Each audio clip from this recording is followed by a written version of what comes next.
Okay.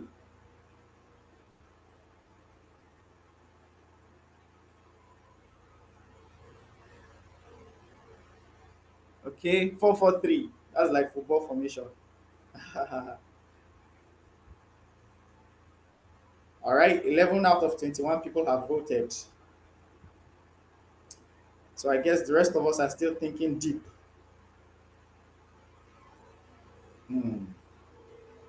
Okay, those who just came in now don't have the Okay. link actually, so they are voting in the comment section. Okay. Oh, okay, okay. 4-4-4. Okay. I can't unshare my screen. The link is somewhere above. If someone can help me reshare. Okay. So we have about 1 more minute to clear the votes for this. Uh, okay, this is quite tough. I like it. I like how it's a tie. Okay. Somebody has dropped from 4 to 5. 5, good. So option one and option two have 5 votes. Some okay, okay.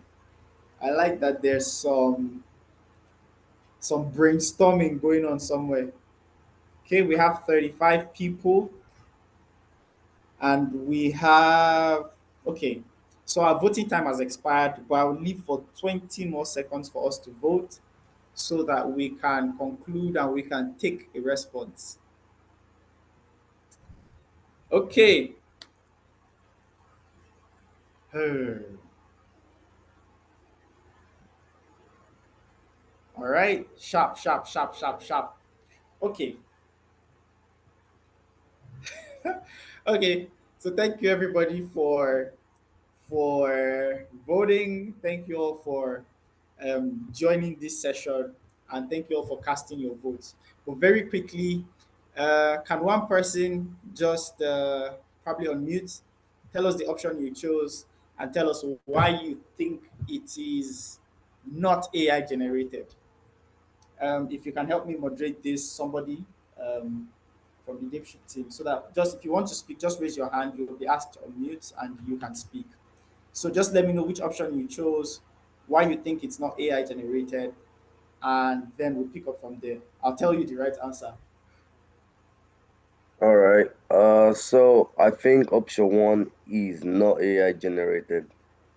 Okay. The reason why I picked option one was because of the background.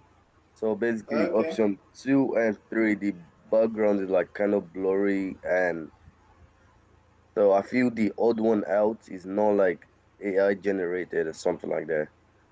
Yeah, I think people eventually figure that out. So Yeah. yeah. So yes, option one is not AI generated. This is an actual woman. This is a picture from Free Pick, anyways. But the rest are AI generated. So thank you very much, everybody, for joining this session. Now we'll be going into the call properly, right? And we would be talking about AI. So very quickly, I want to share the schedule of the call so that we see what we have for today, and then we can have our first speaker on board. I want to thank all of us who have joined for joining the call and joining the program entirely. Right? It's really a privilege to have everybody here. So I'm sharing the schedule for the call, and I will walk us through what we are going to be doing for the next 2 days. So today we are going to be talking about life in an AI-driven world, and Pastor David Ogunshola is going to be leading us through that session.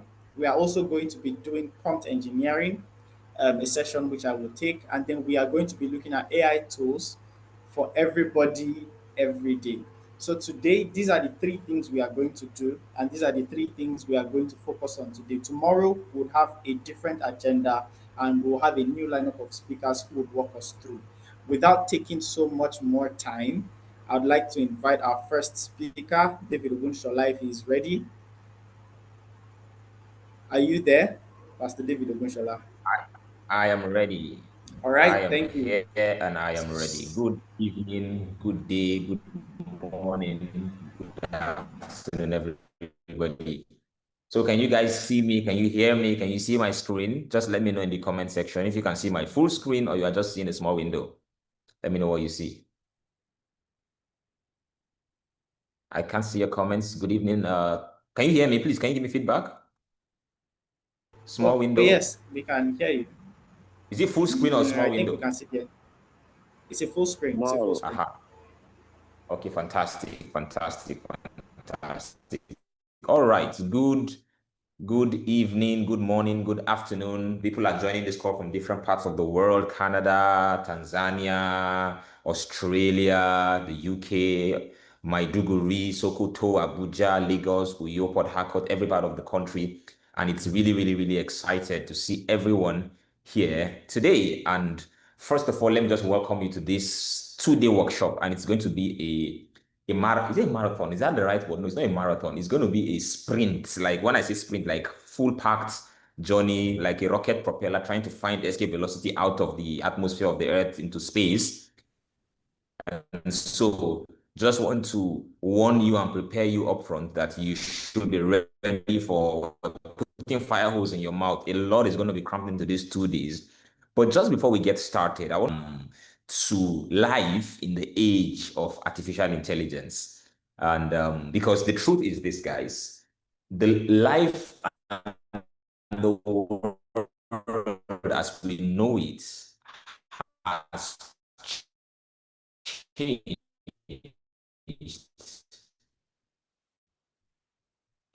And we're living in a new world. The dangerous thing with happens, you realize when you start seeing the effects of change. So the world has changed already, but many of us are not aware and we are not ready for new world. And so my first session is just to ask in the new age. And I'm sure you're wondering which one is survival again. Why are you bringing survival of the fittest? I mean, this is a popular saying or a popular statement that we hear a lot in biology. And I mean, it's most people don't even know the origin of it, right? But it's actually a statement that it's a phrase that came from British philosopher Herbert Spencer in the 18th century when he read Charles Darwin's law of natural selection.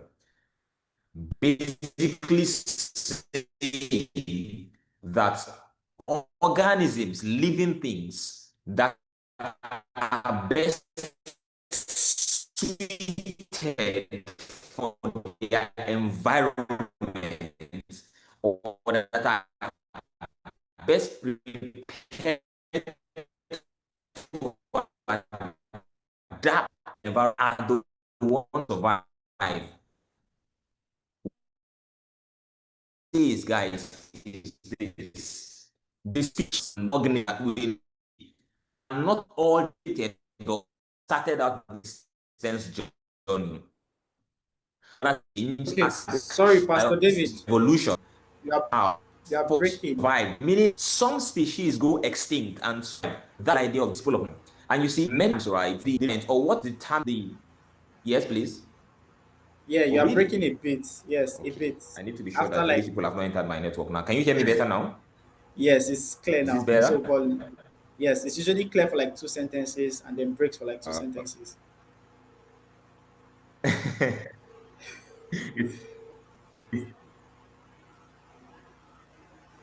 Oh, I'm so sorry. So unfortunately, I'm not in my home's workspace. So Okay. Okay. He has stopped sharing his screen. Okay, he has rejoined.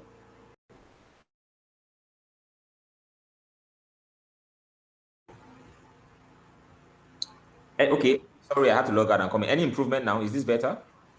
Yes, this is a lot better. Yeah. Let's give it a shot for a few sentences.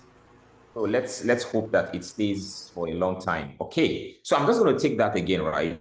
Just please, once I'm breaking, interrupt me and let me know that I'm not audible so that I can actually go back. So far, has it continued smoothly? Or have I Yes, broken sir. again? Fine, fantastic, good. Okay, good, good.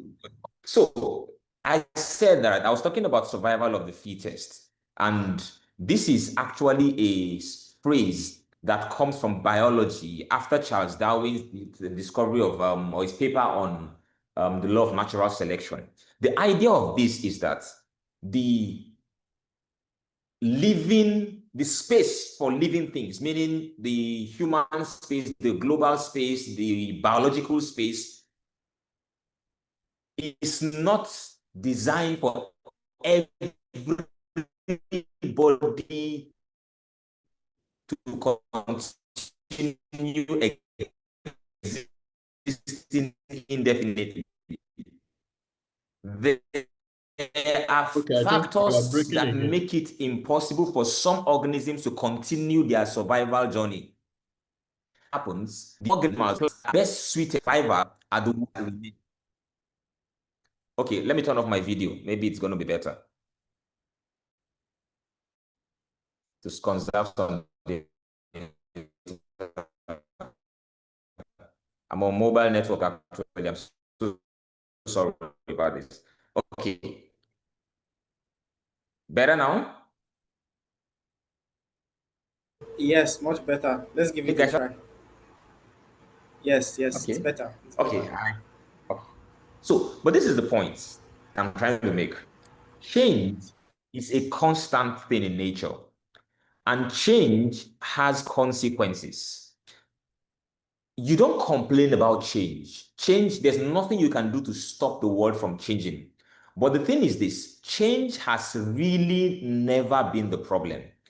When life changes, when the world changes, when there's evolution in the world, people lose their species.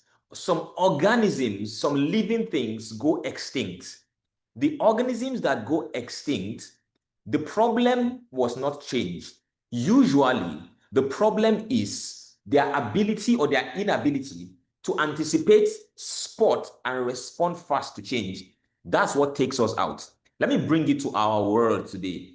We're talking about business, career, and generally influence and relevance in the world. You need to understand this. Everything that works today will one day stop working. There is nothing that will continue going on forever. Nothing. Change is constant. Things will stop working. And when things stop working, anything that is built in or around that thing that stops working is going to get affected, which means relevance is not guaranteed. Influence can expire. Anything that you are enjoying today, your job, market dominance is not an absolute. Today, you can be in charge of an industry, you can be leading a market force, you can be leading an entire domain, and tomorrow you are totally out of space, out of touch, out of reality. Let me make it practical. You can be the leading transport business today. In 5 years, you're nowhere to be found. You can be the leading restaurant today.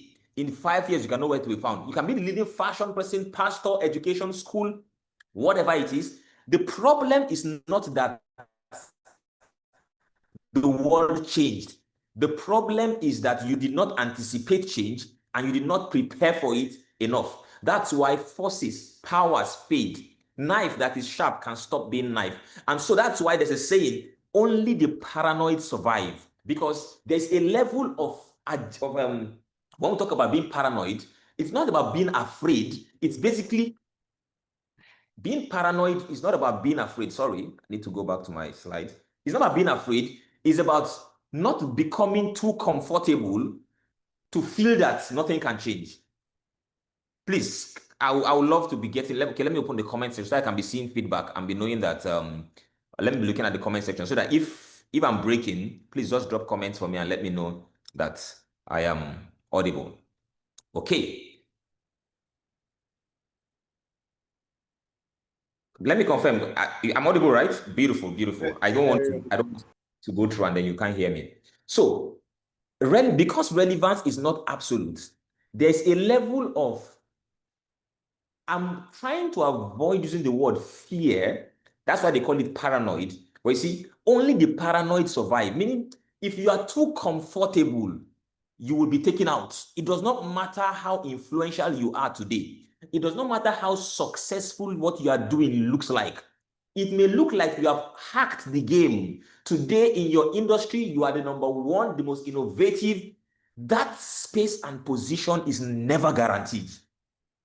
That's why even when you are big, you must stay nimble, you must stay afraid, you must stay paranoid. Meaning, when anything comes, you must be asking the question: this thing that has come, does it have the capacity to take me out? Does it have the capacity to hit me and get me out of business?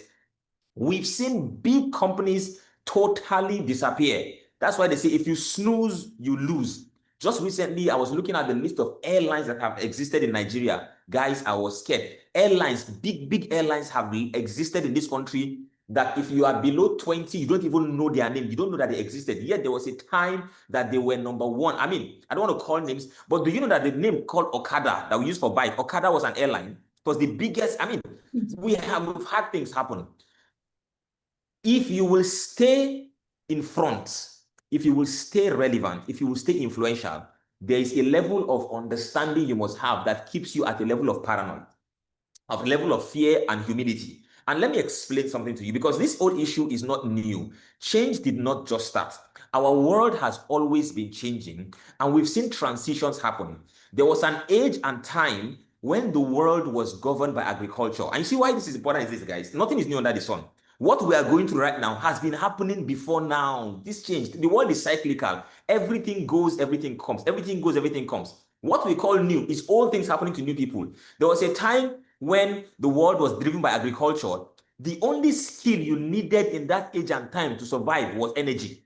If you had physical strength and you could engage in physical labor, you can cultivate sugarcane, you can pound yam, you can pursue cows, whatever you can do, you will succeed. But that age transition, and we got into an age of machines, the industrial age, and the requirement for how to succeed in that age changed significantly. That was when education became a requirement for success. If you did not go to school, you struggled, because as the age changed, there was now not just a demand for labor, but a demand for skilled labor. So people needed to go to school to acquire skilled labor abilities so that they could work in factories. These transitions created new paradigms, new requirements. Please just follow me. I'm going somewhere. And if you don't get this part, this foundation, when I land where I'm going, you may struggle to understand it. Now, the industrial age did not last forever. There was an age where it was factories, they were making cars, they were making plants, they were making, I mean, all manner of things. Billionaires emerged in those days and time, but it was not permanent. Another age came called the internet age, the age of information. And by this time, what determined success was your understanding of technology. Before that time, you did not need to know technology. Once you know how to fix tires in a car, because you went to school and learned some basic automobile engineering, you could get a job and you could survive. But in the internet age, people who did not deploy or acquire the skills of technology struggled to find relevance and survival. And this is not just for employees, even for businesses. Businesses that did not adapt technology suddenly became second-class businesses because the requirement for survival and success had changed. Whatever you did in that age, if the internet and the technology was not in it, you were struggling. Now, look at the important thing that happens here. As the industrial age changed to the internet age, professions did not disappear. Pay attention to this. Professions did not disappear. Doctors were still doctors. Lawyers were still lawyers. Accountants were still accountants. Teachers were still teachers. But lawyers, accountants, doctors, and businesses that did not adapt technology struggled. What it meant is that technology became the new common denominator for success. Now, back to today. We are once again at the edge of a transition. We are transitioning from the internet age to the age of AI. You have labor, you have education, you have technology. It does not guarantee your success in this age. You can be the most educated person today and still be a woeful failure if you don't understand the requirement for success in this age and time. AI has come with its own new requirements, and it has brought in a new common denominator. Right now, if you don't have the ability to collaborate with machines, you will struggle. You will not be able to find relevance in the world because it's an age of machine-human collaboration. Extremely important. And look at this. The turning of ages, there's something we call windows of opportunities. Please stay with me on this. Windows of opportunities. Every time there's a transition between one era and the other, it creates an unprecedented opportunity for individuals to catapult themselves to the top of the economic ladder or the economic chain. Between the transition of agriculture to industrial age, the world saw an emergence of billionaires.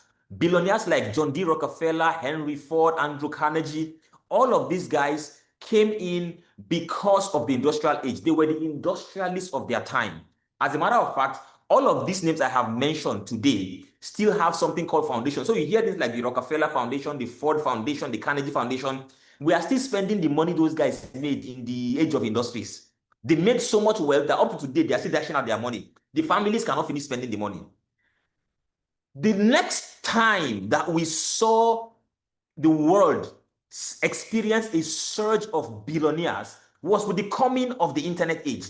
The transition between the industrial age and the internet age was the next time that the world experienced billionaires. So all of those years, people were wealthy, but we did not see wealth at a level that that this window of opportunity brought. Next time you will see billionaires were internet billionaires. This was the first time that you see 20-something-year-old boys becoming billionaires. The likes of Microsoft, Google, Meta, Apple, the guys like Bill Gates, Mark Zuckerberg. These guys came at a window of opportunity. They were able to cash in on the internet age early. They saw change coming. They anticipated what was coming and they positioned for it. Since the industrial age, the world did not see human beings as powerful as they see right now in the internet age. No time has the world experienced powerful billionaires like this. Guys, we are in another window of opportunity. You are lucky to be alive, aware, and skilled at this window.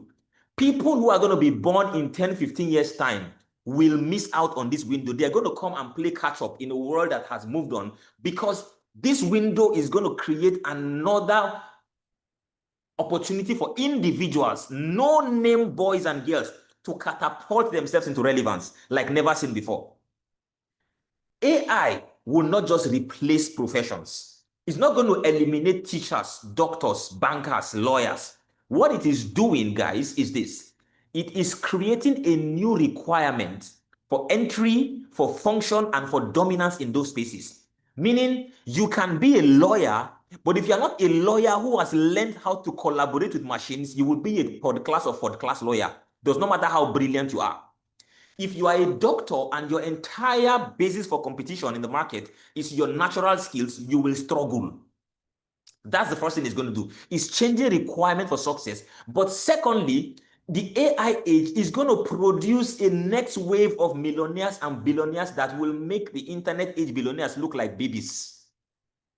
This AI age is going to bring in billionaires, guys, billionaires. And don't even go far. The AI age is still relatively new, but have you seen the kind of valuation that AI companies are happening? OpenAI, the company that owns ChatGPT, is valued at $340 billion. It was founded in 2015, barely 10 years ago. Anthropic, the company that owns Claude AI, was founded in 2021, 4 years ago. Right now, their valuation is 170 billion. This is the first time that we are seeing companies founded last year, 2024, and now they are worth over $1 billion. It has never happened in the history of humanity that companies get to billion-dollar rate within 1 year. This is the first time it is happening. Go and Google and you will see amazing things. Companies don't even know their name. Already $2 billion, $3 billion. This is the age we are in. Now, I'm talking about life in the age of AI. I hope you're still with me, guys. Have I lost you? Please, if I have not lost you, let me know in the comment section. I want to be sure I'm not talking over your heads. Just let me know in the comment section that you are still with me. You are still with me. Okay, good. Somebody says you are still here. Fantastic. Now, 2025, this year, is a pivotal year. When I say pivotal year, it's a strategic, critical, it's a kairos year. Very, very kairos year. Pay attention to me, guys. The last 7 years from 2018 has been warm up. Things have been happening in the last 7 years that is like the world is doing press up. I mean, all of the GPTs, whatever, started in those years, right? The last 3 to 4 years have been radical, meaning crazy. We have seen stuff happen in the last 3 to 4 years. Companies just emerge out of nowhere and boom, they changed our life. They changed the way the world is running. But you see, 2025 is like a line. If this year passes and you have not figured out some things, you may play catch up for the rest of your life, unfortunately. You no longer have the luxury of ignorance. This is the year after which you cannot afford not to be laser focused, razor sharp, and on the edge of your agility. Ignorance going forward is going to have existential consequences. Meaning, if you were ignorant in the last 4 or 5 years, nature could forgive you, life could forgive you. But if you are ignorant from now going forward, see, a lot of people you think are important today are going to disappear in the next 1, 2, 3, 4, 5 years. Like absolutely disappear. They will still be alive, they will still be present, but they will be voiceless, powerless, with no influence. Because if there are things that you don't have, see, right now we are doing all this AI training, talking about these things. In 2 years, nobody will have the time again to be talking about these things because everybody has moved on. And if you have not caught up by then, you will struggle. You will struggle, guys. Now, why is 2025 very important? And there's data to back it. I'm not talking about hype or just my assumption. There's a report. I'm not going to break it down. I'm not going to talk about it, but I think everybody needs to read this. The Work Trend Index Annual Report. We will drop it on the group. You will see it. You can Google it. You can check it out. But every year, there's this. I mean, this report is released every year by Microsoft. But the one of 2025 came with another, with extra, came on steroids. And the title of the report says, "The Year of the Frontier Firm is Born." What it means is that going forward from this year, the way companies and businesses are run will be totally different. Intelligence, I mean, there's a lot of things, right? But the availability of intelligence that beats what humans have ever comprehended has showed up, and every business leader, every organization needs a new blueprint. Summary, let me summarize this report for you. Going forward, only 4 types of people can survive in the world of work. In the next few years, 4 kinds of people. If you are not one of these 4, you are not in the future when it comes to career, business, profession, almost anything. If you are not one in these 4, Gaskia, you will struggle. Now, what are those 4 things? Those 4 kinds of people. Number 1, humans with AI assistants. If you are not a human being who has access to AI tools, because this is it.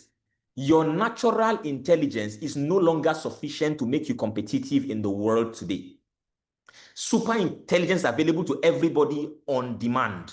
And so, if you don't have the ability to assess higher level of intelligence and understanding beyond what you studied in school or what your brain can store, you will struggle. Meaning, this is like the lowest basic minimum requirement for success. You have the ability to get basic tasks done using AI tools. This is the minimum requirement. This is what will keep you employable. This is what can get you a job. In the next 1, 2 years, if you don't know AI tools, you're not even employable. Nobody will bother about what you studied. If you can use AI, you can be employed. If you like, have a first class. If you can't use AI tools, you will not be employable. This is a fact. That's number 1. What this means, I mean, my time is running out, so I don't want to dwell so much on this. But guys, my network messed me up, so you guys should give me extra time small. All right. Whoever you are, wherever you are, in any industry, in any job, in any career you are, no task should come to your table and you open your mouth and say, "I don't know how to do this." The time for that ignorance has gone. Even if it's a requirement of something you have never done before, if it's a word you have never heard before, the era where you open your mouth and say, "I don't know how to do this thing," it is gone for good. You have access to intelligence in your pocket, on your phone, that gives you the ability to be able to know and do anything and everything. That's number 1 kind of people. If you are not in that category, you can't even survive or succeed. Number 2, the second class of people that can find relevance in the future of work, Humans who are working with emerging, the evolution and progression of AI, and you can deploy what we call AI agents. Level 1 will get you employed. Level 2 is what will determine how AI is evolving. You don't just learn ChatGPT, you don't just learn how to use Claude and Gemini and all of those things, but you understand how AI is moving. In the course of these 2 days, we're going to show you some progressions. Right now, the world has gone from regular AI You are to breaking again, generative sir. AI to agentic AI, and it's going on. As a matter of fact, you need to understand the next version of, now we're talking AI. The next thing that will come is going to be called AI. Nice and intelligent. Oh my gosh. I'm breaking again. Forgive me. Sorry.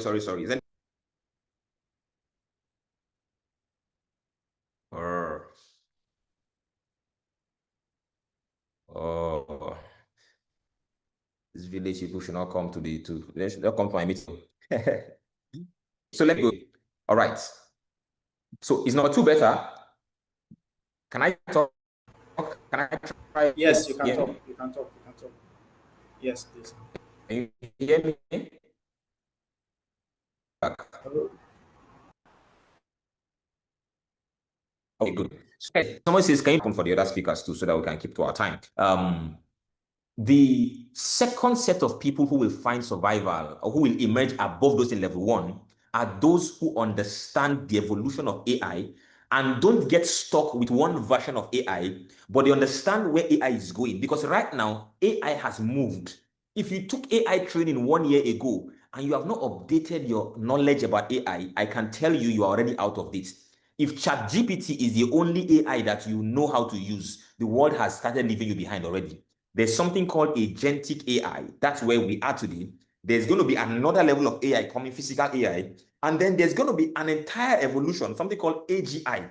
Right now, AI is called artificial intelligence. We're going to what we call AGI, artificial general intelligence. Then we'll go to ASI, artificial super intelligence. Then we're going to go to AI singularity. I mean, the people that will survive are those who understand this progression and are able to keep in touch with it. But let me go on. I hope you understand number 2 now.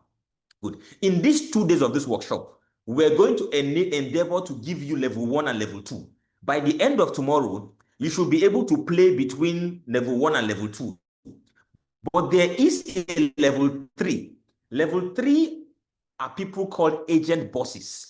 Those who don't only know how to use AI agents. By AI agents, I mean AI that can do things. You will see, I mean, my other speakers are going to talk about that. But agent bosses, and by the way, please Google this word. If you pull out your phone, just type it, go and Google agent boss. You see that there's a meaning actually. It's now a word in English, has a meaning. But this is the point. You know how to build, automate, deploy, and manage AI agents. You are not just a human being working, but you are a boss who is working or who is leading a team of AI agents. This is the skill that will make you indispensable. Level 1 will get you employable. Level 2 will get you promoted. Level 3 is what will guarantee that you cannot be replaced in any organization. Meaning, if you want to cement yourself as a relevant force in any industry, you need to emerge to level 3. What separates them is that the guys in level 2 know how to use pre-trained agents, pre-developed agents. The guys in level 3 know how to automate, build, and deploy agents. Then there's a 4th level. The 4th level are the guys who are called frontier founders. These guys are not just building, but these guys are the guys who understand how to use AI to solve real human problems. In simple terms, level 4 are agent bosses with industry expertise.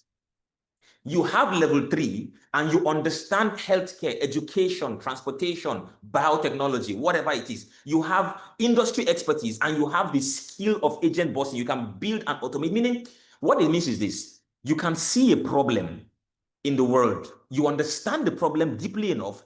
You can go to your computer. You can automate AI agents, non-humans. You don't need to employ people, put out employment and say, I'm hiring people. AI agents and deploy them to work together to solve a problem. This is the skill that will position you to change the world and get stupendously wealthy in the process. The new billionaires are here. The rest of the 3 people will work for these guys. Unfortunately, but that's the way it is. That's the way it is. So these are the new breed of founders. We're going to see people, individuals who are going to run solo one-man, two-man businesses, but that will do the things that a business of 100 people cannot do. And these skills are within the reach of everybody. Level 3 and level 4 are not covered in this 2 days workshop. We can't get them in these 2 days, but these 2 days will give you level 1 and level 2. But as I begin to round off, right, let me go off technology now and tell you a few things. Because AI comes with a lot of complexity. As the world is transitioning, please pay attention to this, guys. This part is extremely important. There are implications that all of these introductions of emerging technologies are going to do. Because it's an AI workshop, I don't want to go into the implications and say how this is going to affect psychology, human behavior, all of those things. This is not a coaching class. This is a workshop, right? But because change is not the problem, but your ability to respond to change. When AI comes and it comes with its implications, it's going to require you to have a different game plan for your life. If you don't develop and acquire a new game plan for your life, you will just realize that the age that comes with opportunity takes you out and you are nowhere to be found. There are 3 things you need to be able to survive, 3 equippings, 3 mindset, 3 things you must have if you will survive in a world of AI. Guys, listen to me, pay attention. I'm almost done. I'm going to be out of this in a few minutes. But these 3 things, they are, let me just go to them. Number 1, uncommon awareness. This is not a tech skill. This is not a technology skill. You must develop the ability to see what the crowd is not seeing. Every time the world changes, the people with disadvantage stay ahead because you will look at things and you will not see everything that is, not everything you look at is visible. The awareness you have must be such that it allows you to see beyond the surface, beyond what is in public domain, to see data that is not in plain sight. For example, they keep saying AI will take jobs, AI will replace people, AI will take your jobs. Unfortunately, if that is the news you are feeding on, you don't have uncommon awareness. Because yes, AI will take jobs, but AI will create more jobs and will create more millionaires and billionaires than ever. Uncommon awareness means you must be able to understand these jobs that are being created, where are they being created? You can't be reading what everybody's reading. While people are saying AI is taking away jobs, you have the awareness to know where are new jobs being created. How are these opportunities being manifested? It does not matter your industry. And you understand, how do I position myself for these new opportunities? That awareness, guys, is your first advantage. You need to know what kind of news to read, who do I follow, who do I subscribe to, what channels do I go to, how do I read, how do I interpret? That ability. You may have AI technology skills. If you don't have this second part, you will still struggle. Number 1, uncommon awareness, to be able to see what people are not seeing. That will enable you to understand what others don't understand. Number 2 skill, individual agility. You must have the ability to learn and change super fast, like very, very fast. The ability to change is not enough. The ability to change fast is what I'm talking about. I told you, you no longer have the luxury of stability. If you want to be stable for too long, you just wake up one day and realize that you are totally out. You must know how emerging technologies are affecting your industry. Understand, in my line of business, as an entrepreneur, as a pastor, as a graphic designer, as a programmer, how are these technologies putting me at risk of survival? And what do I need to do to be able to survive? And then after you know what to do, the ability to move fast. Guys, anybody who is thinking of stability right now is living in a fool's paradise. Because the world right now, over the next 5 to 10 years, there's no stability to expect. The pace of change is going to be faster than before. You see, let me show you what's going to happen. Because these things are happening, companies that will survive and will thrive need to be doing constant restructurings, changes in how they run. In the process of these restructurings, people who want stability are going to feel unsettled. So you work in an organization and the company has seen the future and they are preparing for the future and they say, let's make changes. If you like stability, you feel like they are disturbing your life. You feel, why are they changing?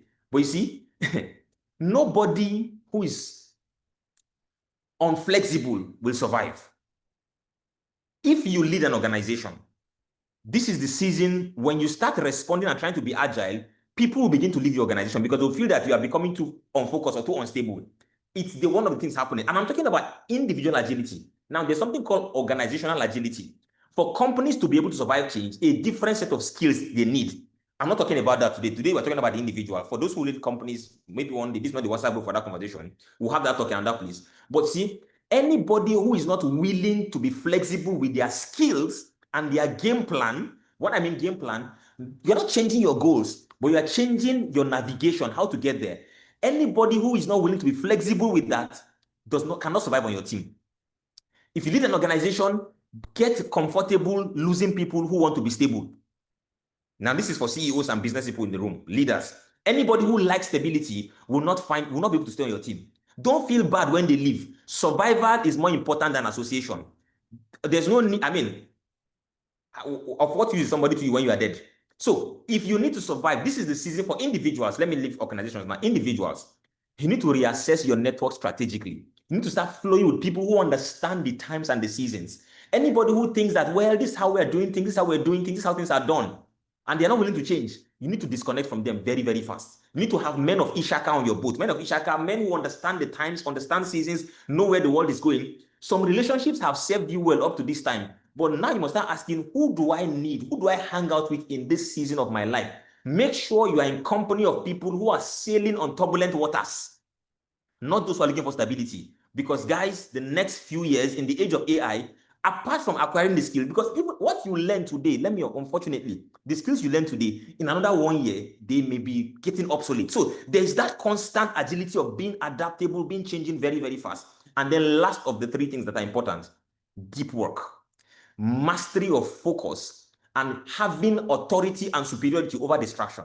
You need to understand the economy of attention and the economy of distractions. And you must be able to sharpen your ability to channel mental energy in a sustained direction over time. I don't know if you guys understand what I'm saying. I just hope that I'm not speaking over your heads. Look at this. Let me explain. This is my last slide. This is my last slide. With AI tools at the disposal of everybody, skills will no longer be the differentiator. The ability to create sustained productivity in a direction is what will differentiate you. Because right now, everybody has the same ChatGPT, so everybody has the same intelligence. Everybody has access to the same tool, so everybody can do the same thing. Anybody with AI can create high quality work, but in a distraction-driven world, guys, where the average employee receives 275 notifications every day, data research has shown that in your typical workday, every 2 minutes, your phone beeps. The greatest threat to your productivity is not your ability to create, but your ability to focus and channel your creative energy in the right direction. This is what will differentiate level 1 guys from level 4 guys. Your biggest enemy right now is distraction. And anyone who does not understand the science of distraction and gain mastery over distraction, even in the age of AI, you will struggle. This last part is not in this workshop. It's not in this webinar.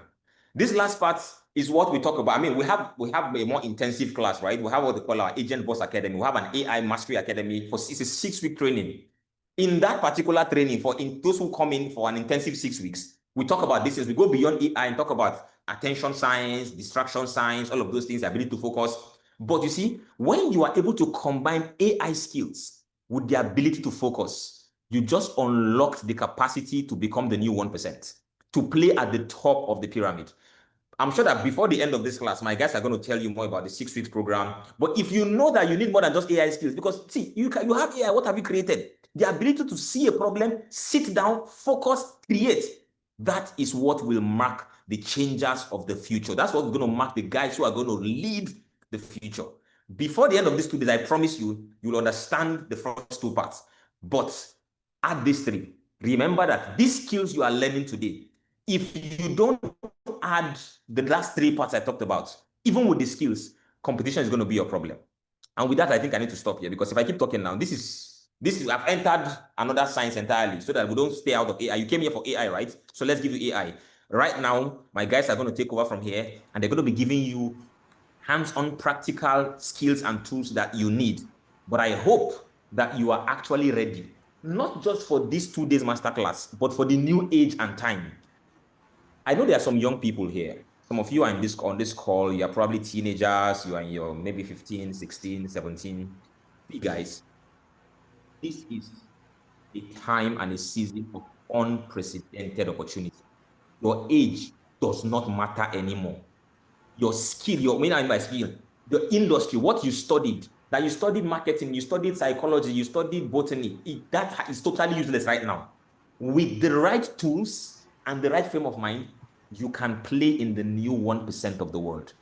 Guys, we are in a window of opportunity. Whether you will be a player or a spectator is up to you guys. Thank you very much and welcome to the masterclass. Whoa, thank you very much, Pastor David Ogunshola. That was phenomenal. Yeah, I mean, me and somebody are thinking, I like, who is this? Udwa Kabasi Sambo. Phenomenal is the word. Okay, so I think it's a good idea that we have the questions and answers at the end of the class. So if you have any question from this session or from any other session that will follow afterwards, please put them together, write them somewhere, keep them somewhere. When we are at the question and answers section, we will deal with that. Very quickly, I am going to take you through prompt engineering. All right. My name is David Ajibade, right? And I'm a product manager, I'm an entrepreneur, and I'm a coach. But let's move away from um, me and let's talk about prompt engineering. So, AI, right, relies on whatever it is we give it so that it can create, so that it can generate, right? Without you, there is no AI. AI is at its strongest when it has human partnership. Now, before we go deep into all of that, what is prompt engineering? Prompt engineering is basically the art and the science of creating inputs, aka prompts, for AI models to achieve desired outputs. So sorry, I may be rushing, and that is because we don't want to keep you so much longer, right?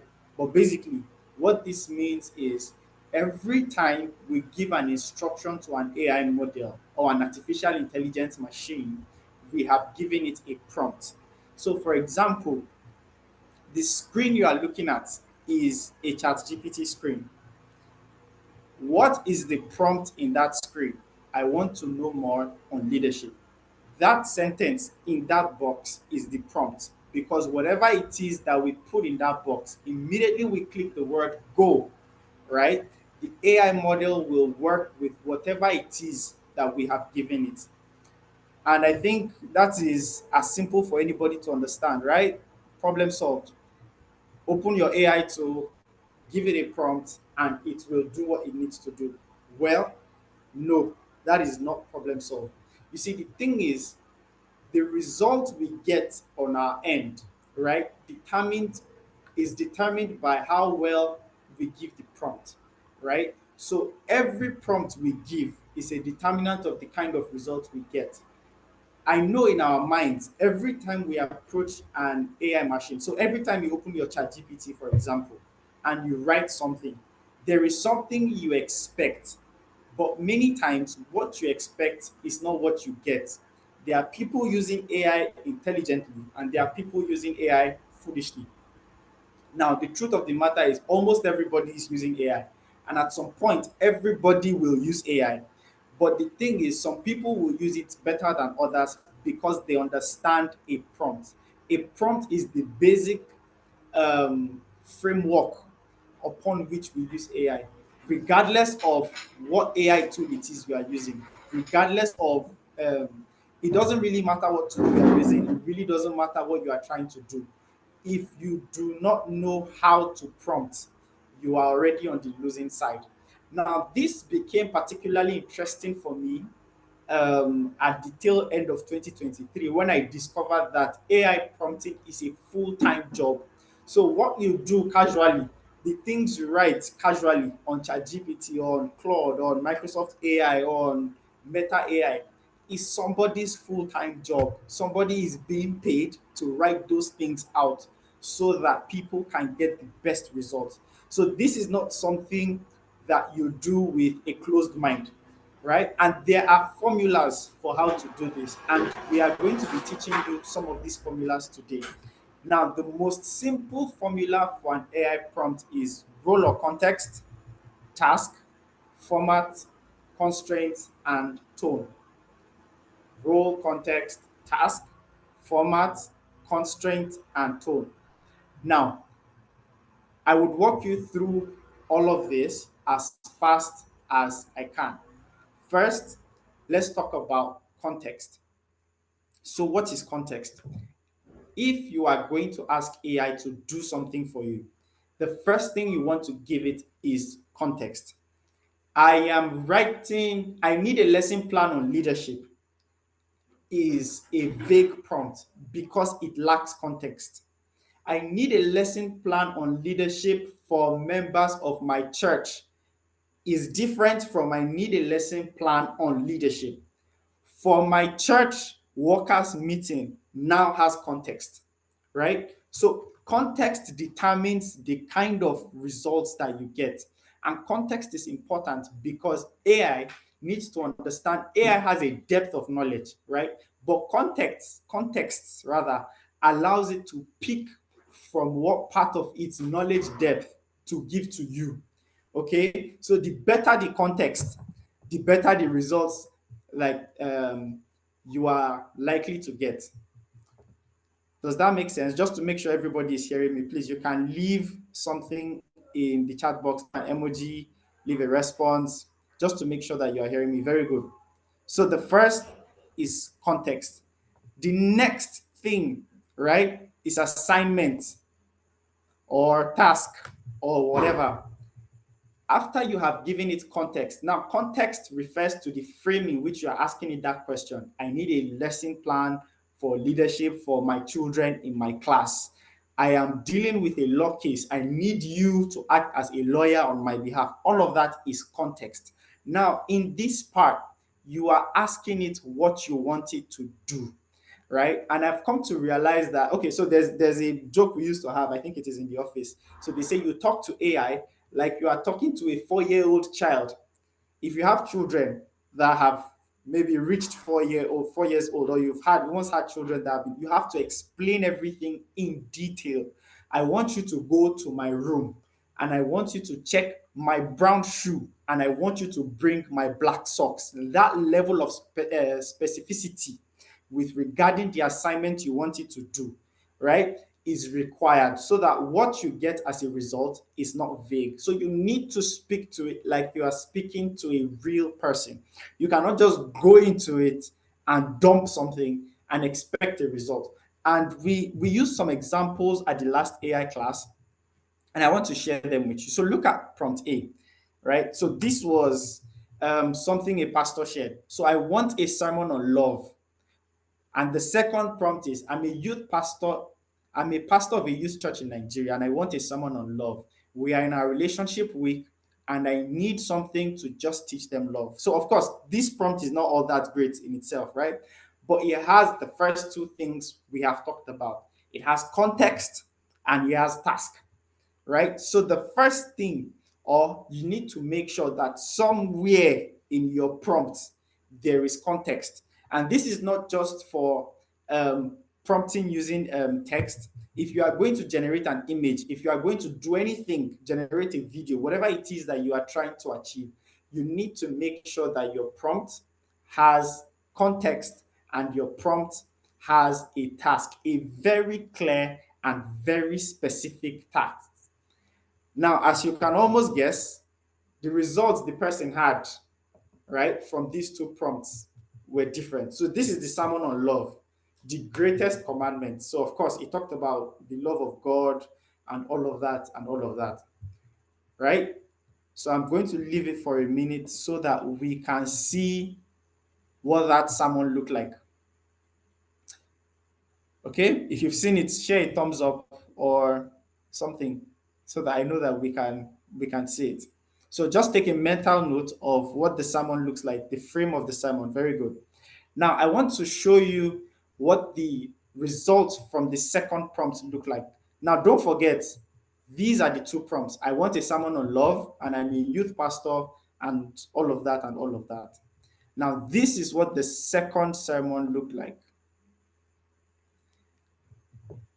Now, the both of them are sermons on love, but the both of them are two different things. Now, somebody else may want the sermon in prompt A, but that is not this guy. That is not what this guy is talking about, at least not for that service. The focus for that service was on relationships, right? Helping his young people to build their relationships with one another and to be cautious of the kind of relationships they have with one another as youth. So the prompt, right, needs to have context and it needs to have instruction. The next thing that our prompt, right, needs to have is a defined output. So you need to let it know what you want as a result, right? So after we have told it what to do and we have told it why we are doing it, the next thing we need it to know is what we want it to give back. Have you ever seen, for those of us that are in the creative space, have you ever seen a caption, a social media caption, and you are almost sure that this caption is from ChatGPT? If you are a witness, share an emoji. Or you've seen something, maybe a class schedule, scheme of work, lecture notes, slides, and you are so sure that this is from ChatGPT. Very good. Right? Now, the solution to that is in format. You need to let it know what you want and what you do not want. So, in this part, give your AI model a frame or a boundary to which it can respond to you. So, for example, take back the love sermon. Just imagine it ends with something like, give me the sermon in PDF. So, what you expect is in PDF. Give me the sermon in not less than 3 paragraphs. What you expect has 3 paragraphs, right? For people in the creative space, social media managers, graphics designers, you want to add, don't use hyphens or emojis so that it looks like a human being wrote this out. So all of that is framing for output. So you need to set a boundary on what it can give you as output, right? Now, the next part is your voice. You have to choose your voice. You cannot accept whatever it is that AI feeds you because voice is necessary, right? So, artificial intelligence, don't forget, is a computer. As of right now, it does not have emotional intelligence. And what that does for you is it creates a a space where you sound bland or where you sound not like the way you want to sound. If you are a teacher, there's a way you want to sound. If you are a pastor, there is a way you want to sound, right? So, as part of the things you add when you are generating with a prompt is voice. So, voice is something like sound strong, sound funny, sound happy, sound like a leader, sound thoughtful, right? So if you are using this to generate messages, if you are using this to plan for captions, if you are using this to do something, part of the things you want to do is add a voice. Now, look at the 3 sentences on your screen. So, these 3 sentences are saying the same thing. However, one is pure bland AI, the second is inspirational, and the third is friendly. Of course, we can generate more emotions and more emotions and more emotions. We can add more voices and more voices and more voices. But what is important is we need to always give it a voice so that we sound how we want to sound. Now, regardless of what you put, you will have a response. Regardless of what you put, something will be given back to you. But the reason why prompt engineering is important is what should be given back to you should be what you want or what you expect, right? Not anything at random. So, this framework is supposed to allow you to get everything that you want from the GPT model or from the AI model, rather. Okay, so remember, I would flash the formula again. Of course, this is the only formula we can look at now because of our time, right? The formula is role or context. For example, I am a teacher, I am a lawyer, I am writing a script for a drama that will be acted by the children in my class. That is context. Task, I want you to write out a caption for a post on leadership. I want you to create a play that will last for 1 hour for children who are going to be 6 years and younger. That is a task. Format, I want this in PDF. I want this in 4 paragraphs. I want this in 6 paragraphs. Constraints, I don't want hyphens. I don't want stolen scripts. I don't want emojis. And then tone, I want the drama to have people crying. I want the drama to have people laughing. I want the drama to be relatable to the African context or however it is or whatever feeling that you want the people that you are giving the results or that you are giving the feedback to have. I would just flash you through a few more formulas that we use. So we have the 3C rule. The first C is clarity, the second C is context, and the third C is constraint. Of course, we already know clarity and we already know context and we already know constraints. But in the same vein as we had the first formula, these 3Cs allows us to have an effective prompt that we can give to any AI model. And then we have the 4P formula: person, purpose, process, and parameters. So of course, these things have different ways they play out. And I am sure if you are going to stick around for the 6 weeks course, we are going to be looking at all these different prompting methods, their differences and what they have in common, and how, in what scenarios each of them is best to use, right? So some prompting models, of course, all will work for whichever use case you want to use it. But for some things, some models work better than other models. In our other course, we'll be sharing more on that if you are going to join us.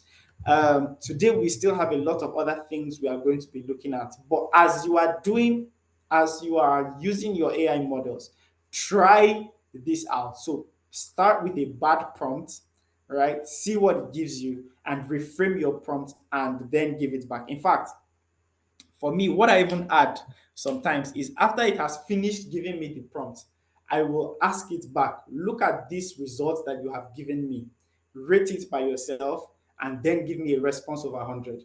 And then it says, this is a 75 over 100, this is a 60 over 100. And I ask it, okay, what is the 40% that is lacking? What is the 20% that is lacking?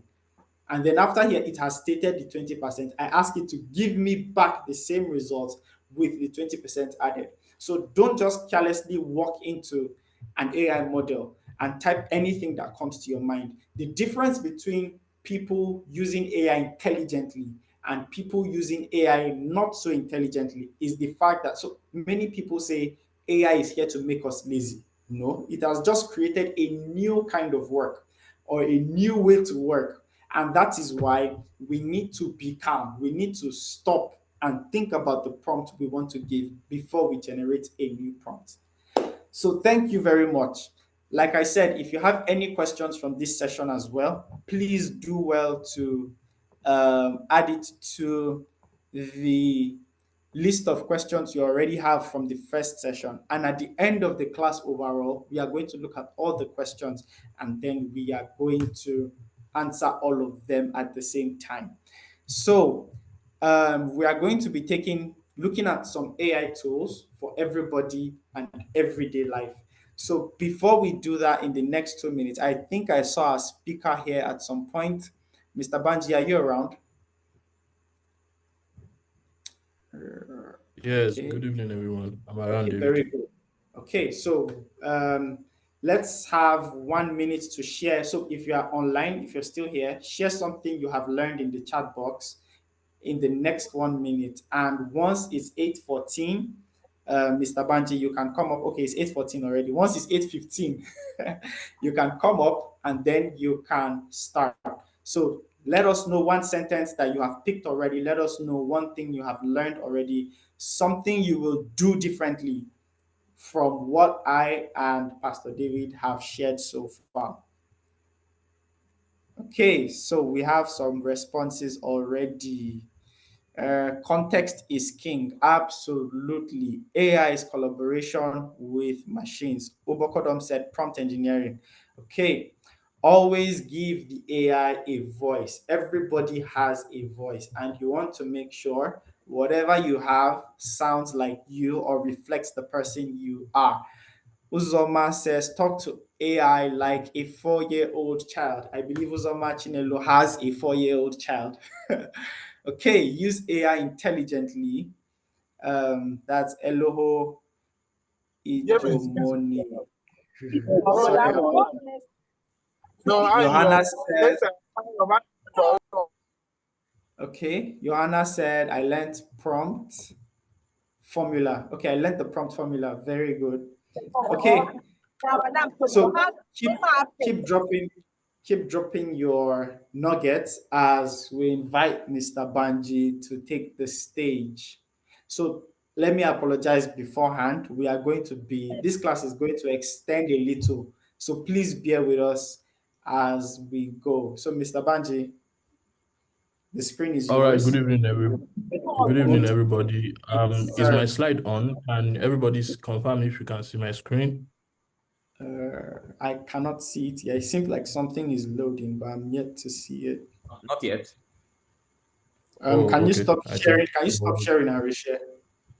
yes, I'll do that. Okay. Okay. Confirmed it has stopped. Okay.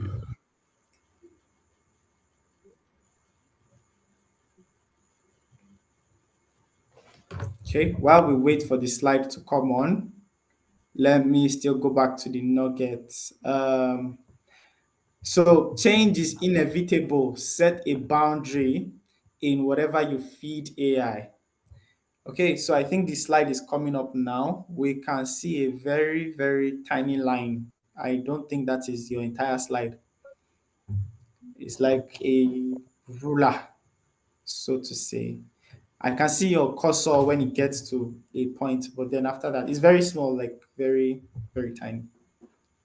Okay, Okay. so let me just try it again. Okay. So while you are still trying, we would still read the content or we'll still read the nuggets that people have learned so far. So AI is not replacing humans. It's all about humans collaborating with machines. That's Udra Kabasi. Sambo. Mary said, your prompt would determine your output. Exactly. Shola Komolafe says, always give AI a voice. So prompt engineering, assignment, and task. Very good.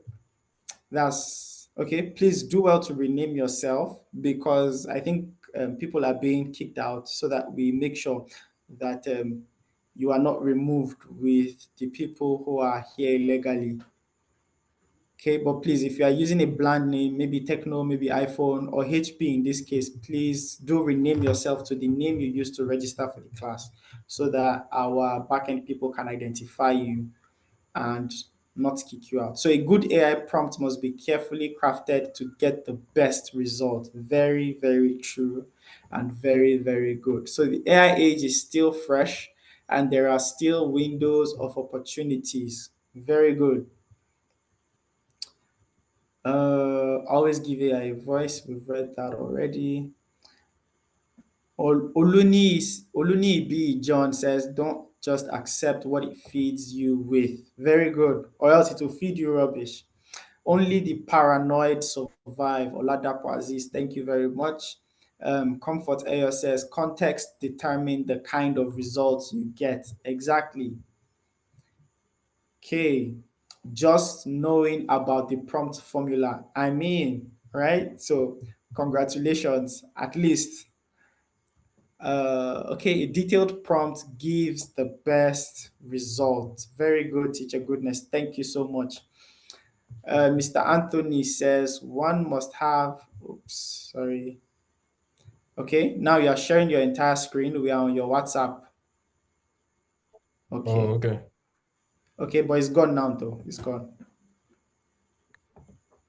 Okay, so is this better now? I can't see anything yet. Still You loading, stop I sharing. guess. Okay, yeah. What's wrong? So perhaps you can share the entire screen and just share your slide, but what that would mean is you will not be able to be on the call. Yeah. Or Does if this you, work? Your screen is I'm not being yet, shared. I'm yet to see anything. Probably share the slide with me if you can in a link or something. So I'll project on your behalf. Okay, please. I Yes. don't know what's happening right now. Okay, so just quickly share with me. So while that is coming, Mr. Anthony, as I was about to read, said one must have the ability to learn and change very fast. So don't think you know enough about AI. Keep getting better at it. If not, you'll be left behind. Very, very true and very, very good. Okay. Yep. Ane Kanabasi says, good evening, sir. Good evening to you too, Ane Kanabasi Udo. Okay, so I think I have the link. Yep, I have the link. So I'm opening the slide now and I will share it. Okay, it's loaded. So I would share it as a presenter view. So you just let me know when you want to go to the next slide. You just say next slide and then we'll pick up from there. But in the meantime, I would say you can maybe start off maybe with the basic introduction of yourself while I work on the slide. But So the floor is yours, before, Mr. before Banji. Banji goes Thank on, you. you need to still share your slide, Banji, because your session is practical actually. So there are things we need to actually see you do. Maybe at that point, you just share your full screen Yes. and minimize your. So, but right now, you're not sharing your screen at all. Can you try sharing your screen, Banji? I think it's easier to Okay. troubleshoot this one. Just share the whole Okay. screen.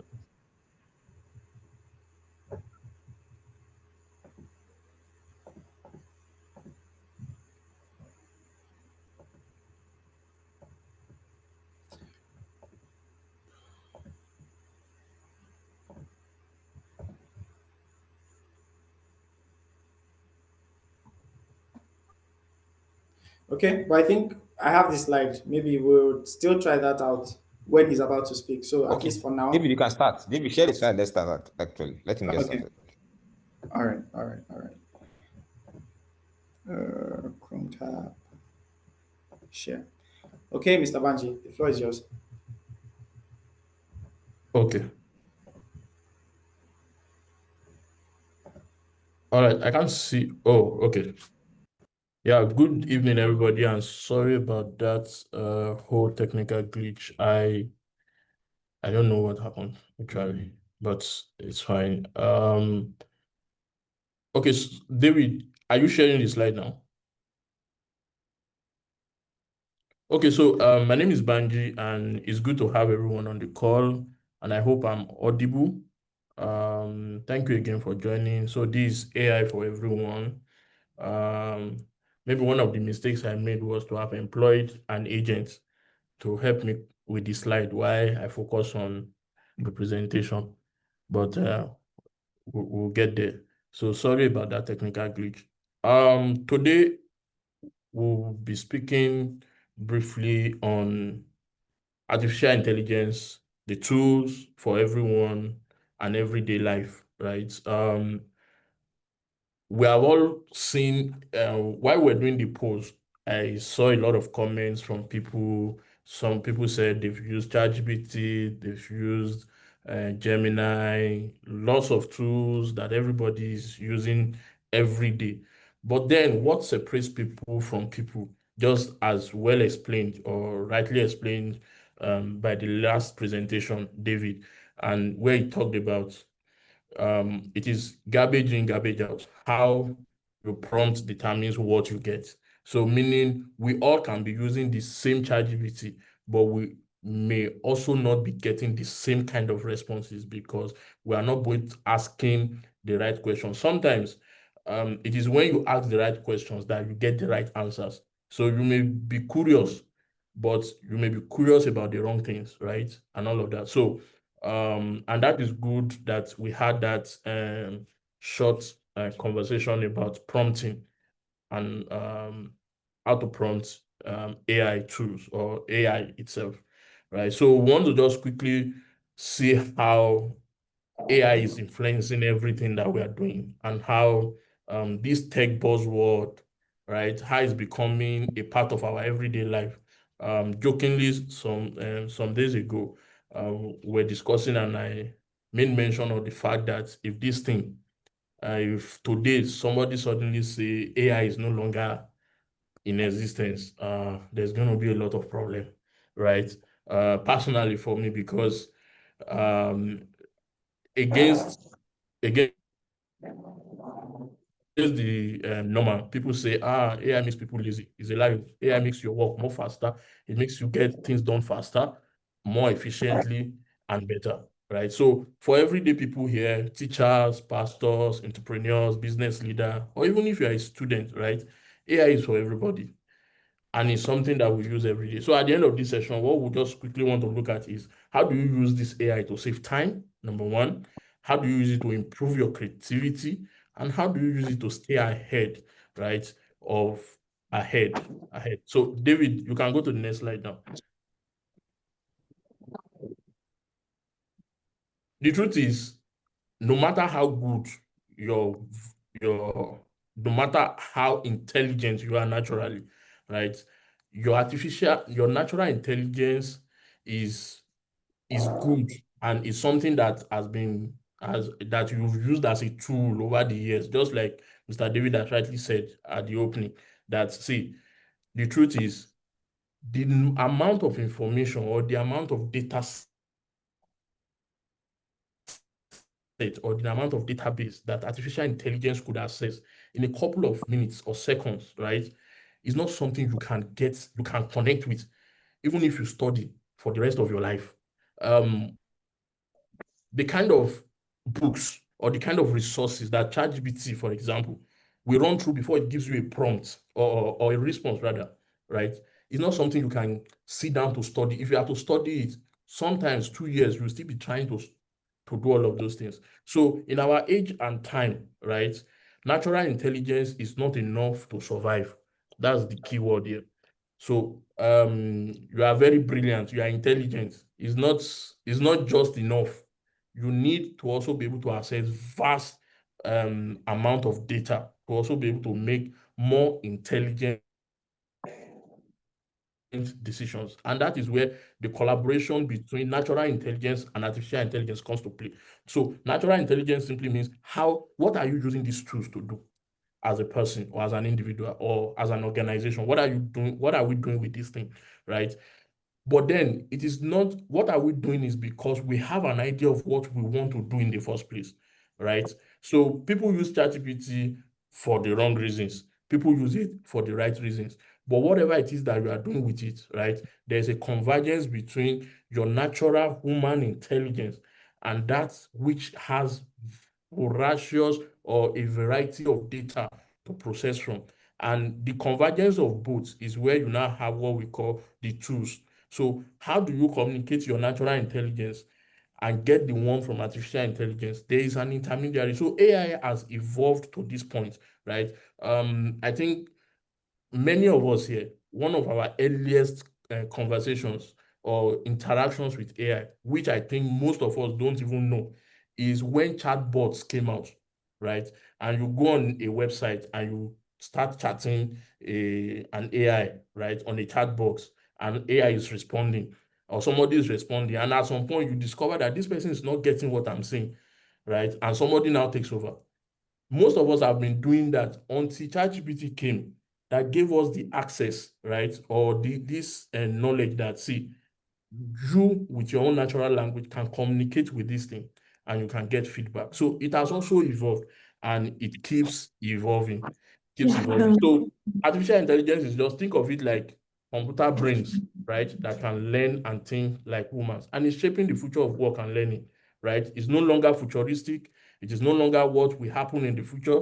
It is happening right now. And businesses are using it. Schools are experimenting. Individuals are finding ways to improve productivity with it.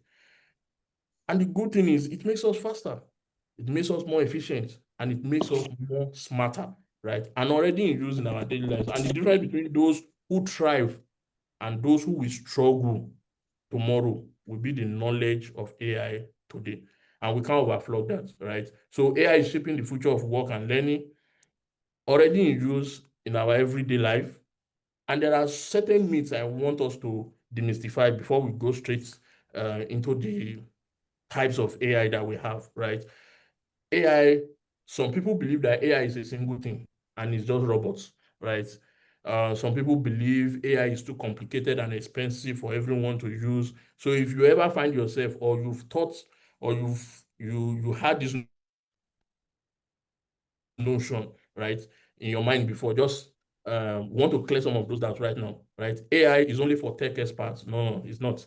As long as you have your natural intelligence intact, AI is just going to shoot you to the next level. AI will replace all jobs is a lie. AI is not going to. In fact, there's a statistics that said AI will create more jobs than the one is taking away, right? So, but then it now depends on who can use it, right? All things on its own without human intervention. So everybody thinks AI learns on its own, like AI is just learning on its own without human intervention, because it is still being guided to a very large extent by humans, because it is garbage in, garbage out. The number of data that we've given is still what is getting or giving to us back. Of course, there's a new level of it where it is learning on its own. Mr. David once said something the other day. He said the the pace at which AI is evolving is like almost every 3 months, right? So if you think ChatGPT has power now, come back in the next 3 months. Come on, that guy is now running on steroids again, and then it keeps doubling up, and those things keep happening. So AI is only for large corporations. That's also a lie. It's not real, right? And all of that. So if you have all of these myths, I think this is the best time to drop it. To drop it. Now, like I said, people who know how to use AI will take opportunities of those who don't. And that's the reality of our day. So AI tool is for everyone. AI tool is for everyone. So quickly, we'll just look at it. So what are the types of AI that we have? So a lot of us, many of us said, we've mentioned a couple of products, a couple of tools or products, either way, right? We have what we call generative AI, right? So generative AI will show us an example here because of our time, so we don't have a lot of time to dwell or speak plenty grammar, right? So on your screen, if there's anyone you recognize, just say hi. Just give an emoji or The a thumbs slide up, has not right? changed. Oh, I don't know if it's from my end. Okay, David, David, please, can you confirm that?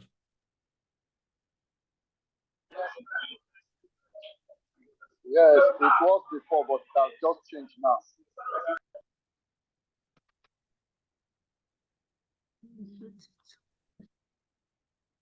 David, keep moving.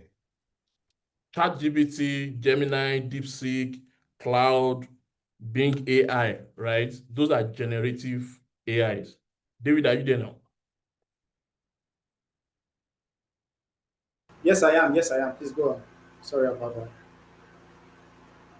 Okay, so ChatGPT, DeepSeek. So these are generative AI. Every AI tool that you are seeing here, they are all generative AI, right? Um, they are used for everyday writing assistance, emails, lesson notes, reports, idea generation, best for detailed or long-term form writing, strong in research, useful for reports and analysis and all of that. So these are all in the category of what we call generative AI, because what they are simply doing is they are giving you information, they are giving you details about what you want from them, right? And then ChatGPT is one of the most popular AI tools, right? Because it helps in email, lesson planning. So if you're a teacher here, and then like David had said earlier, right? It is prompting that determines the quality of what you determine the quality of what you get, right? So it helps with emails, lesson planning, proposals, sermons, and more. So think of it like your 24/7 assistant. So all of the tools you are seeing on your screen right now, ChatGPT, DeepSeek, Gemini, Cloud, Bing, they are all generative AI tools. And then there are tools that there are AI tools, we call them, so I just categorize them and say, okay, voice, music, and video AI tools. Voice, music, and video AI tools. One of them, or if you look at your screen right now, you will see a couple of them. So so just right after now, we'll check and just do more like a demo of how all of these works or some of these tools work. So if you look at it, you see Opus Clip, you see Zebra Cat, you see 11 Labs, you see Choreo, We're you not see there. Change it Speechma slide. AI. David, are you on the next slide? Yes, I have. I have. Okay, so there is Bing Video Creator, there's vid.io, there's Crado AI, and there's Runway. We have a lot of them. This slide cannot contain everything. But then the truth is, um, one of the myths is that don't or one of the challenges is people learn one and get stuck with one. Many of us, we are only good with ChatGPT. There are so many other products, or there are so many other tools that are available online, right? But then the next one is the one we call agentic AI. So we will not go into this today for the purpose of time. So join tomorrow's class if you want to be here. So agentic are senior brothers, right? So they are the real deal, right? But be in the class tomorrow to be able to get a good grasp of it. So some of us, we have been having this idea of these tools. Many of us, we know how to use one. We don't know how to use the other one. Meanwhile, each of these tools, each of them have their strengths, right? And each of them has their weakness. There are things that some were designed to do originally, right? And there are some that has more capabilities in certain areas. And that is why you see the ones for videos, they are on their own, they are distinct. The kind of results you get from those kind of tools are not the same as the ones you get from generative or the normal everyday AI tools like your ChatGPT,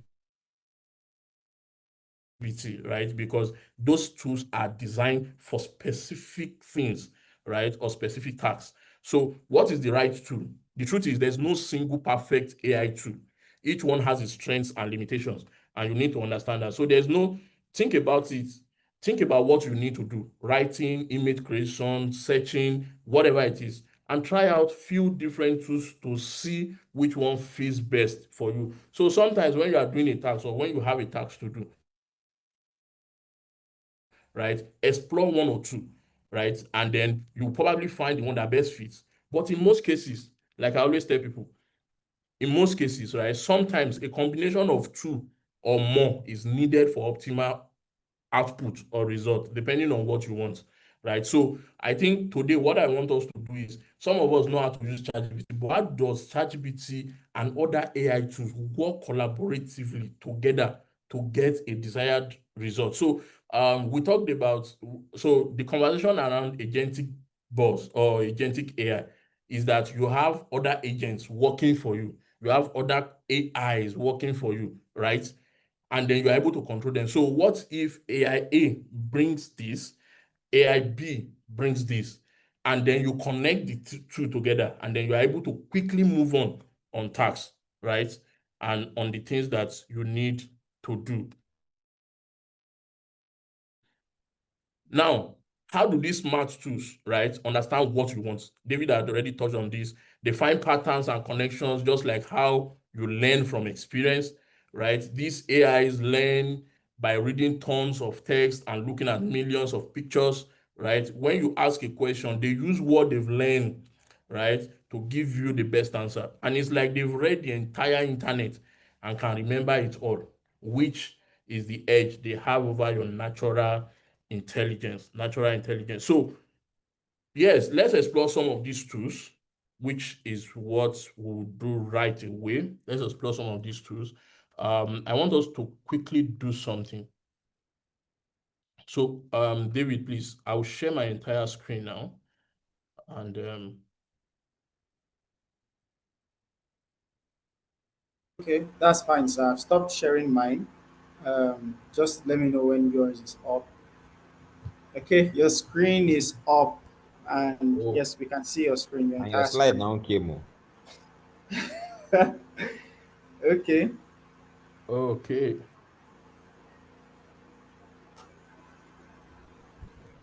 All right, so I just wanted to speak on this before we go straight or directly into what I want us to do. If you look at this, this is Opus Clip. Opus Clip is, if you look at it, pick a video on YouTube. I think maybe tomorrow, or I don't know if we still have time. All right, pick a video, any random video on YouTube. Maybe you have your pastor who has always been preaching, and then you want at least 10 clips from what he has done. You want short viral 10 clips. Just bring the video or paste the YouTube link here.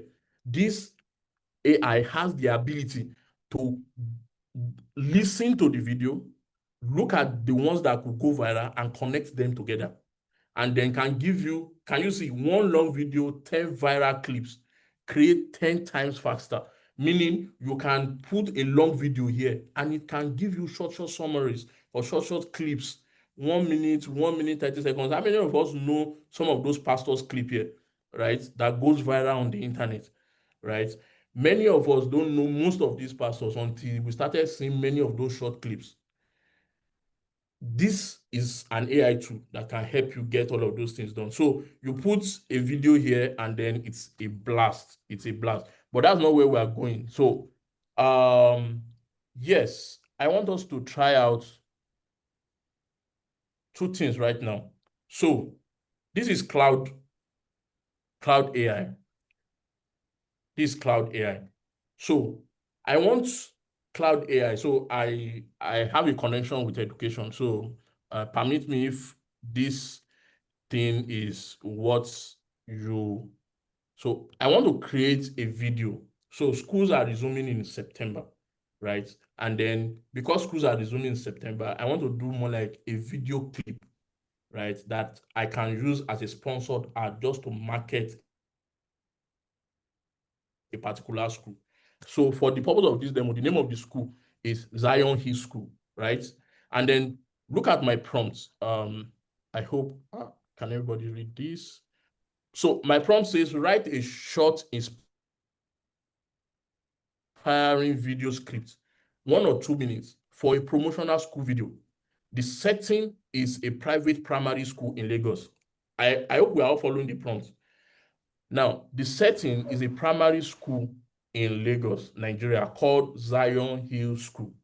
The video should show happy, confident, Black Nigerian puppies. Underline the word black so that the AI will not go and pick white kids and slot them inside your video for you, right? And then well-equipped classroom and playground. Can you see? Showcase well-equipped classroom and playground. Highlight scenes of learning with technology because that is what I want to drive, right? Now, creative arts, sports, and warm interactions with teachers because this is the kind of appeal I want the parents to have, that this is what our school does, or this is how we do things within our own school environment. The tone should be warm, should be encouraging, and should be persuasive, meaning it should have elements of being able to compel someone or make someone feel either emotionally connected or persuade the person that no, we have what you need. We are the kind of school your child should come, right? And then end with a strong call to action. So what's the purpose of marketing without call to action? So this just further buttress that, see, the truth is what you are looking for, right? You will need to give it that context. Now, for parents to quickly enroll their children in Zion Hill School, keep the script in mind and keep this script simple, relatable, and suitable for narration with background music. Provide scenes, direction, plus narration text. So when I gave this prompt, see what I got. I hope you all can see my screen. David, please confirm. Yes, we can. But if you can, Yes, we can. if you can zoom in, can you zoom in so it is bigger? Control plus. Okay. You can zoom on the screen. Control plus.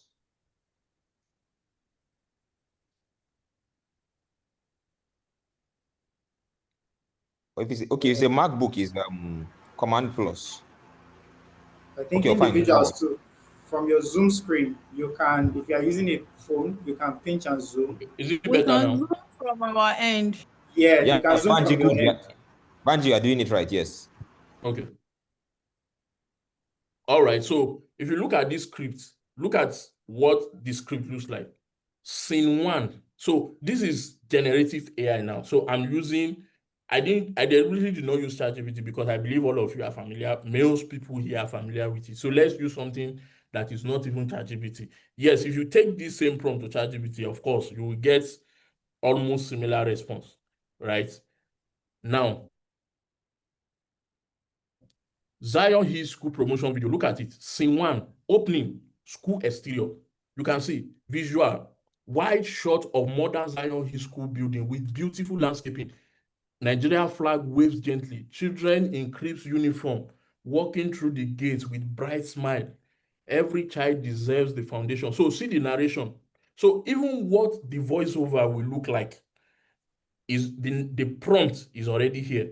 What you are going to say. So if you are giving this to a voiceover artist to say, okay, please record this voiceover for me, you are sure that whatever every line is exactly as the way you want it. So they are not saying things out of point, right? Then look at this modern classroom, technology learning, bright, spacious classroom with more like just giving you what based on this prompt, right? Look at scene 2, look at scene 3, creative art studio, where kids are just there painting and doing all manner of things, right? Now, science laboratory, because we want to project that. Playgrounds and sport, we want parents to have a feeling like, see, in this school, we do sports, we do this, we do that, right? Warm teachers and student interaction, you see where a teacher is just conversing with the student casually and all of that. So look at all of the prompts and look at the response I got from here. Now, enroll your child, do this. Go to zionhills.com. This is the name of the website. Visit our campus today, enroll your kids.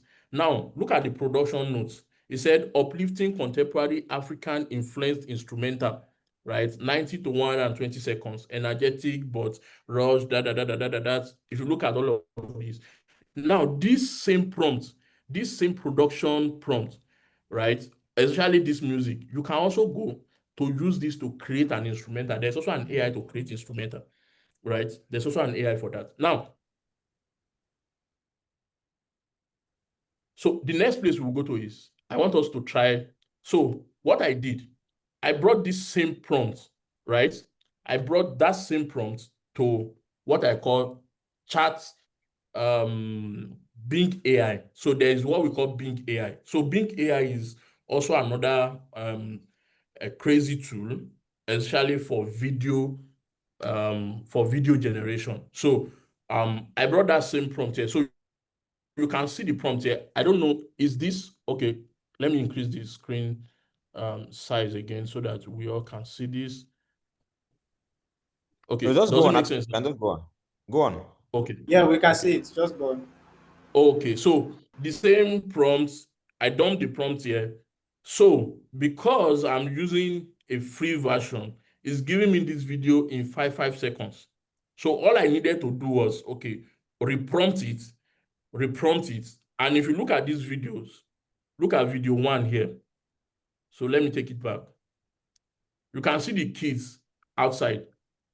Good thing, you can even see the name of the school written on the wall, right? Zion Hill Schools. You can see the kids. Now, take this, for example, look at the overview of the school and classroom activities where kids are just feeling very chilled, very alive. Now, let me go to the next one.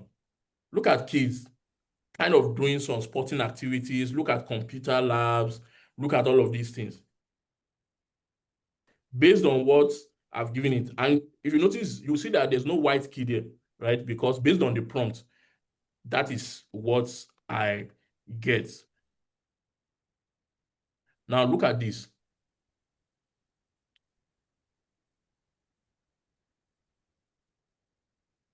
Can you see these two? So these are kids in art class, right? Trying to paint. You can see them with their tools and all of that. So all of these are being generated. All I needed to do, right? Create this. Okay, let me play this last one.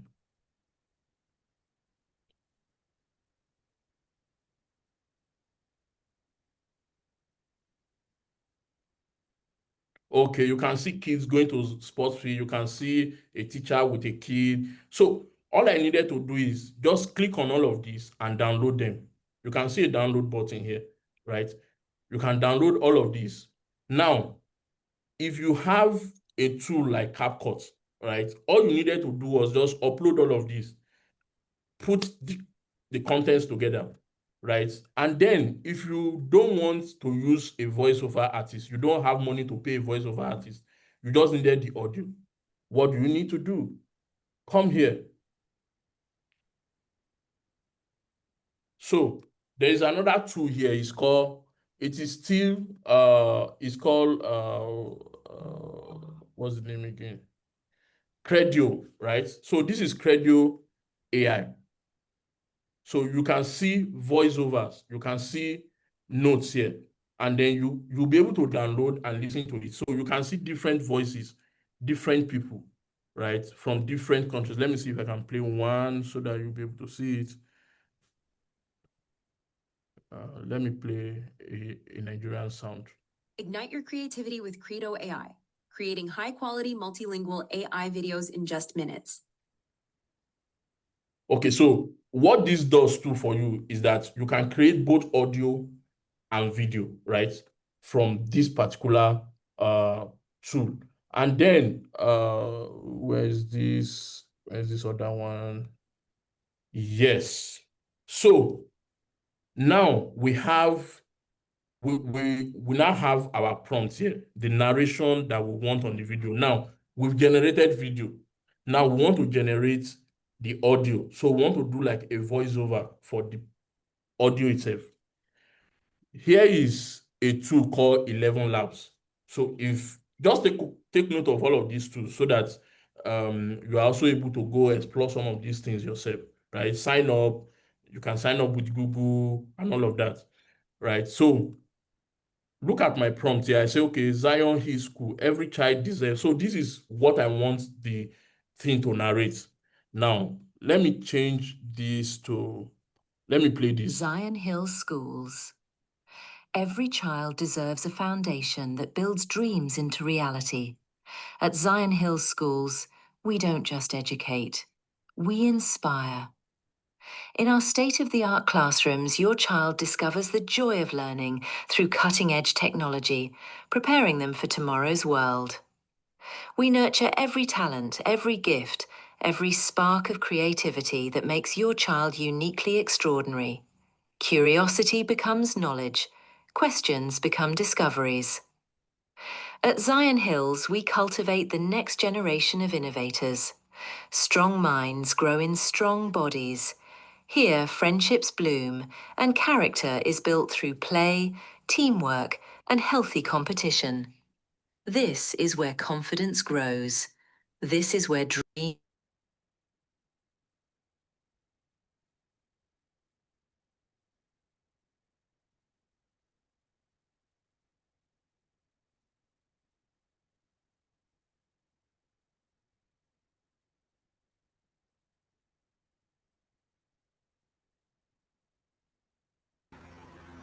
Mr. Banji, are you still there? I don't know if you muted your mic or your network has gone off, or that's the end of the voiceover. Yes, that's the end of the voiceover. Oh, So oh, Actually, okay. it makes it. I mean, just for us to see how it works. Actually, Oh, yes, okay, yes. okay, So okay, okay. there is the Hausa language. This tool also converts this entire story to an Hausa language if you want Hausa, if you want Igbo, there's Nigerian Igbo voice there and all of that. So you can see the Igbo language here. So it can convert. So you can paste your Igbo language written in Igbo, and this AI will also speak that indigenous Biko language. play Igbo. Banji play Igbo. Me here, beg. Okay.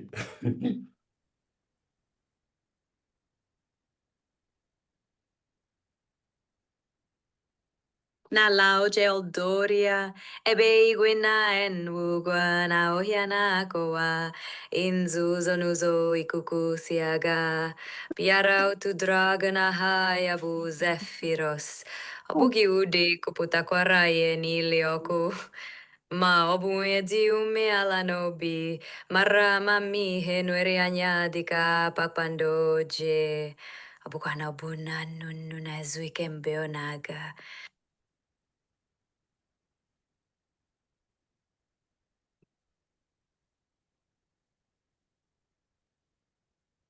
Akasaral Doriatada in the Seraran Samanyake Haskakawa Kumada.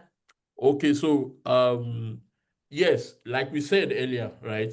AIs are evolving, and every 3 months or almost every day there is an improvement in all of these things. So if you think you've seen it all this month, come next month or the following month, you will see a lot of improvement, especially within the language, voice, and text space, all within this AI domain. So the truth is you can create anything. We will not have, I'm not sure we have all of the time right today, but I think we'll have some time tomorrow to really go deep into more deeper tools and more interactive session tomorrow where we'll have some breakout rooms and all of that where we're able to create all of these things ourselves. So I think for now, I'll just want to leave us with these final notes. There is, if you can imagine anything, if you can imagine it, then you can create it. Now, when we were young, right, many of us stopped dreaming because it was almost impossible for those weird or wild dreams to ever come to pass because the enabling environment that would have helped us was not there. But in our age and time, there's really no excuse for not achieving your dreams because the things that can help you get there, they are almost at your fingertips, or they are at your fingertips rather, right? So if you've not been using your devices well, or like Mr. Davis said the other time, they are becoming distractions to you when you are supposed to use it as good as they are and deploy them in a way that you need them. I think many of us need to sit down with many of these tools, explore them, and create the thing. So we'll hear testimonies, we'll hear testimonials, or we'll see some things that have been created by all of these tools, and you'll be so amazed at how much all of this. And there's so much more that we'll also be doing at the academy, but I believe that more information will be displayed where we will have lots of hands-on experience on how these tools really work. So again, sorry for all of the mix-up here and there, and I hope that this has helped us a bit. Thank you, everyone. So Okay. just before the next person comes up, right? There was something the band was trying to show us about Opus. So what I'm just going to do, because Opus takes a Exactly. few minutes to complete, I'm going to share my screen, copy a video on YouTube, paste in Opus, and while it's processing, the next speaker continues. Before we finish the meeting, the clips should be ready. So does that work, David? Yeah, that's Yes. okay. That's okay. And I think Okay. if possible, you could also do something for a presentation so that we can see AI generate slides. Because I think those two use cases, I think I was worried that we will not have the time to do them. Would that be also possible, sir? Okay, let me start with Opus first. Okay, Okay. can you see my screen? Yes, we can. Okay, fantastic. So I want to use this. I went to speak somewhere in Ibadan about a week ago, and I just noticed that they posted the video online. So this is actually a video of me preaching. It's a 43-minute video that I did somewhere in Ibadan. I'm just going to copy the link. So this is the link on YouTube. I copy it. Now, Opus, that's that site Banji showed us, opus.clip. In fact, let me start from the beginning so that you see how it works. Just go to opus.pro, opus.pro. The free account allows you to do up to 75 minutes every month. So somebody was asking, are these tools free or are they paid for? Every of those tools has a free version, and if you want more than what the free version gives you, you pay for it. So basically, I have already signed in. I just come here and I drop the link to that YouTube. So this is the link, or I can come to my dashboard. Either way, I can log in. So because I have an account, I think I have up to, I want to see how many minutes I have. I have 164 minutes. That means I can do videos of up to 164 minutes long. I simply paste the link here. So see what it's doing. It's trying to verify that the link is valid, and this link actually exists on YouTube. Good. So it has seen it, has found the video. This is the capacity of it. Now it's asking me for some settings. Clip model. I say, okay, automatic. What genre is this? Was it a marketing video? Is it a webinar? Is it a motivational speech? Is it a podcast? What was it? So let me use, okay, it's a church. Fantastic. So this was done at a church. So I use church. What length of clips do I want? It allows me to choose. If I want the clips, I mean, what I'm talking about here is those social media videos that you see on Reels of speakers preaching with subtitle and everything. I want my clips to be between 90 seconds and 3 minutes. That's, I mean, so you can choose if you want 3 to 5 minutes long, if you want all of that. But let me use 90 seconds to 3 minutes. So the average length of those videos. And so nothing special. That's it. And I say, good. Okay, fine. What template do I want? Good. So here is where I get to choose how do I want the videos to look like. I can choose my template here. So you see different types, what the subtitle will look like. Is my screen big enough? Can you see it? Or do I make it bigger to like Banji's on? I think I can see it Yes, fairly. we can see it. Yes. Okay, If so you you cannot see see it, different, good. You can see different formats. You see how the subtitle are. I like this one. So let me pick this one, Deep Diver, and then say, good. Get clips in one click. So yeah, save as default. Good. And then I just say start. So what is happening here now? It's going to start. So project submitted. See what it's doing. So 20% estimated time of arrival, 10 minutes. This is going to take 10 minutes to complete. So I'm going to stop sharing the screen. The next person is going to come up. By the time that person is done, I'm going to come back. It should have been done with its 10 minutes. Then we'll see how many clips it generated for me out of that 143 minutes sermon that I preached. And then we can actually see how they work and explore what it looks like. So back to you, David, and we can continue. We'll be back to this one later. okay. Thank you so much, Mr. Banji. I can already see some questions in the chat box, but like I said, we want to take everybody so we can take all the questions. Now we have a few testimonials from a few use cases from people that use AI in their everyday life. First off is Mr. Smart. Mr. Smart, are you on the call? Interestingly, you are the one person I've not seen since we started. Mr. Smart, if you're on Yes, the I'm on. call, Yes, I'm on the very call. good. Yeah. So Mr. Smart is one of our in-house people. He leads our sales and marketing teams for our group of companies. So Mr. Smart is a sales and marketing professional, but he has had a very, very good experience using AI. So we'll let him share his story and share some of the things he has been able to do. Mr. Smart, over to you. Okay. Thank you very much, David.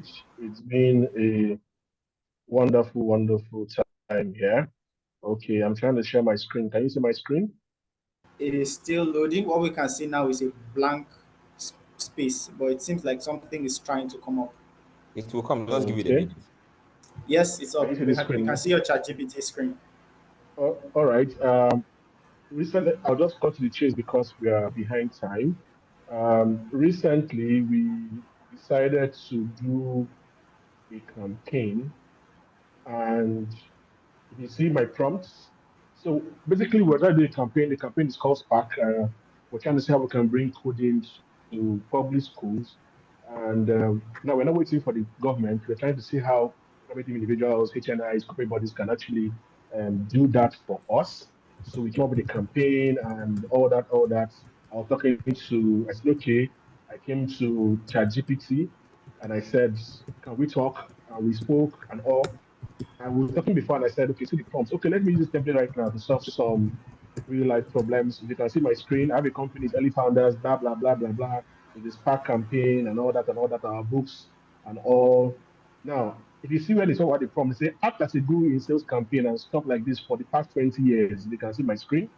If you've been doing this and blah, blah, blah, give you strategies, plans, real workable plans, workable strategies and all. So I gave it context. I gave it a rule. I gave it context just like David taught.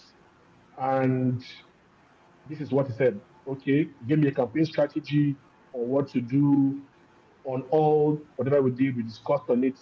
But I'm going to give me lessons, what are we doing, and all that, all that, all that, all that, a workable plan, what to do about it, and all.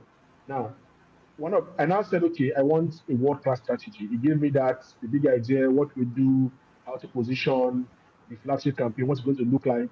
So it gave me campaign videos of what we need to do. Now, normally those campaign videos were supposed to call people to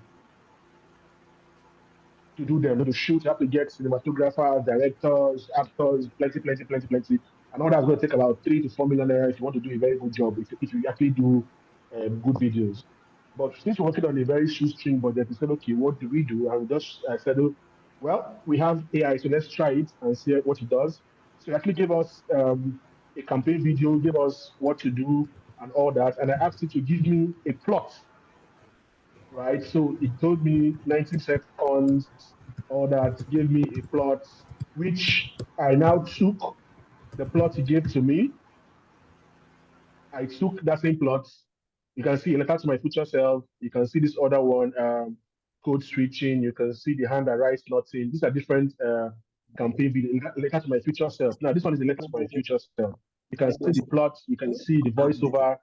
Everything that needs to be done on that video. So what I did was I took this whole prompt and I took it to Gemini, that's Gemini, Google Gemini. It has a video tool called View 3. Well, View 3 is not free. It's on the paid version, but you can use the other free ones. Yeah. So we gave it the prompts. I said, okay, montage of Nigerian people,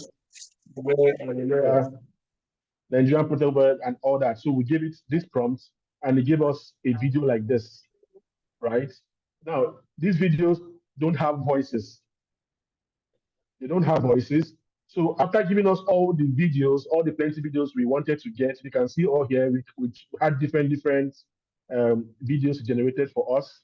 After giving us all that, we took the videos to 11 labs that Mr. Banji talked about to get voices and voiceovers and all that. So I'm going to play one of the videos we did, a letter to my future self. So you see the end game of what we got out of it.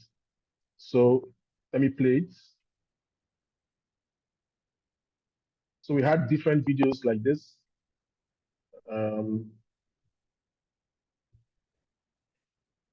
Is it playing? Can you see the video? Yeah, it's still loading. Just give it a minute. So it's playing. I think it is, but we cannot hear the sound. Okay. Did you share your video sound? Your screen rather.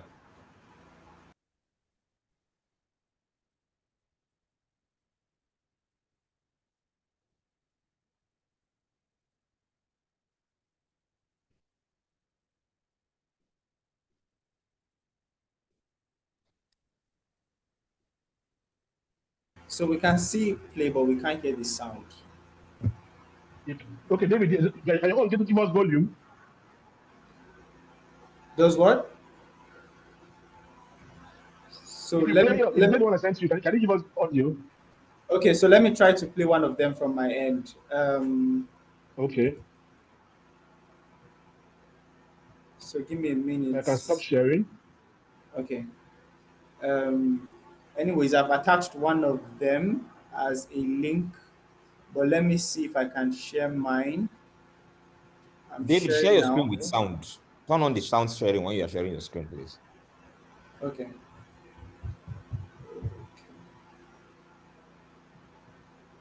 Sorry.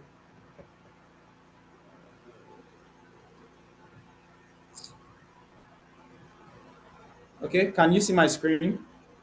We Yes. can see, but we are not playing it yet. Okay, yeah, let me play it now. Okay, I think I have the same issue, no sound. Okay, No, when you are sharing your screen, tap on the share with sound. Stop sharing and share again, but this time share with sound. okay, I don't think the sound is playing. So let me go back to Okay, Zoom. okay. I think I share option, share sound. Let me see if mine will.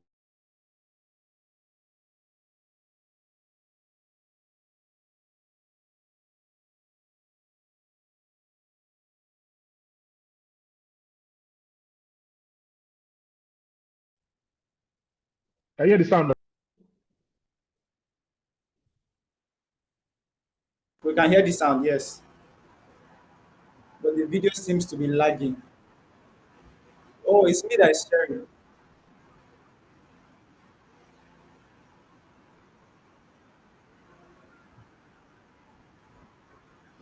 So we have a blank screen, smart. So let me try again.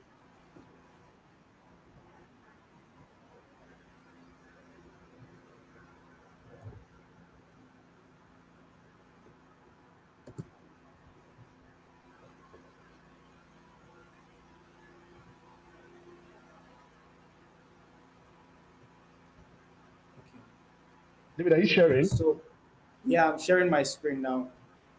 So please let me know if we can hear the sound.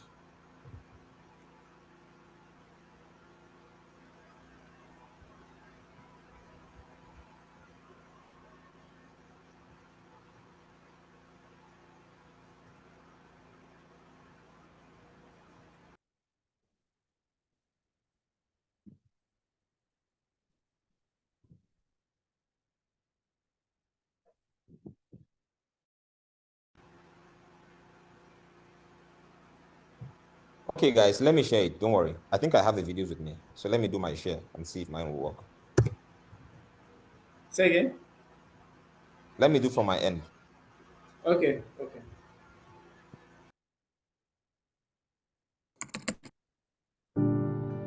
Can you hear?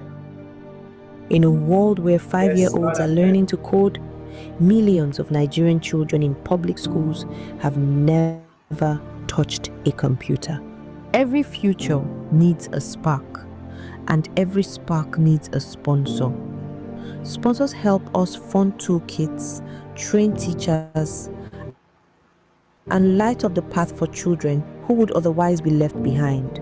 We don't do this alone. We are driving on the wheels of partnership, collaborating with NGOs, schools, foundations, and tech allies to scale impact. Together, we go further. Adopting a school means taking responsibility not just for their tools, but for their dreams. It means giving students a fair shot at the digital future. Rebuilding schools with existing ICT labs that are abandoned, dusty, forgotten. Spark brings them back to life with the right infrastructure. K is Kindle. We're not just teaching kids how to code, we're lighting up creativity and mentorship that fuels confidence and curiosity. Spark is more than a campaign. It's a commitment. We're building a Nigeria where no child is locked out of the future because of where they were born or what school they attend. For every bundle you sponsor, we match it in your name, doubling the reach and impact of your involvement. And with every additional school we reach, we're raising a new generation of thinkers, creators, builders, and doers. This is not charity. This is nation building. You can be the spark that lights up the future. Will you be the spark that lights up a future? Spark, sponsor, partner, adopt, rebuild, kindle. Adopt a school, multiply your impact. Now, me, I'm not AI generated though. All right, thank you, Mr. David. So that is just one of the videos we did, and I can say it saved us a whole lot of resources. That's like 3 million in our pockets there, and we spent less than 50K to generate that. So I think that's a very good use of money. So this is not just theory anymore. It's not practical, and these videos have been sent to international bodies, been sent to different people over the world, and we've been getting responses from them on the Spark project. So this is also a call. If you're interested in partnering with us, please reach out to us and let's spark up some places. Thank you very much. Over to you, David. Okay, thank you very Sales and much, Mr. marketing guy, you Smart. cannot even hide. Maybe if you hide your sales and marketing side, smart. Okay, thank you so much, Mr. Smart. You pay for free advert, right? So, Mr. David, can we look at the opus before we go into question and answer? All right, great. So just so that video that you saw, that was just one of the videos from Spark. Like I said, the only thing that is in that video that is not AI is me. They simply came and got me to stand in a class and talk, and they added me to AI video. So everything else there is actually AI generated. Okay, so let me go back to my YouTube and rather to Opus clip. So this here we are. That video I posted has given us 17 short clips. Not just did it give us clips, it tells us their virality potential. Viral score 99 over 100. The likelihood that this video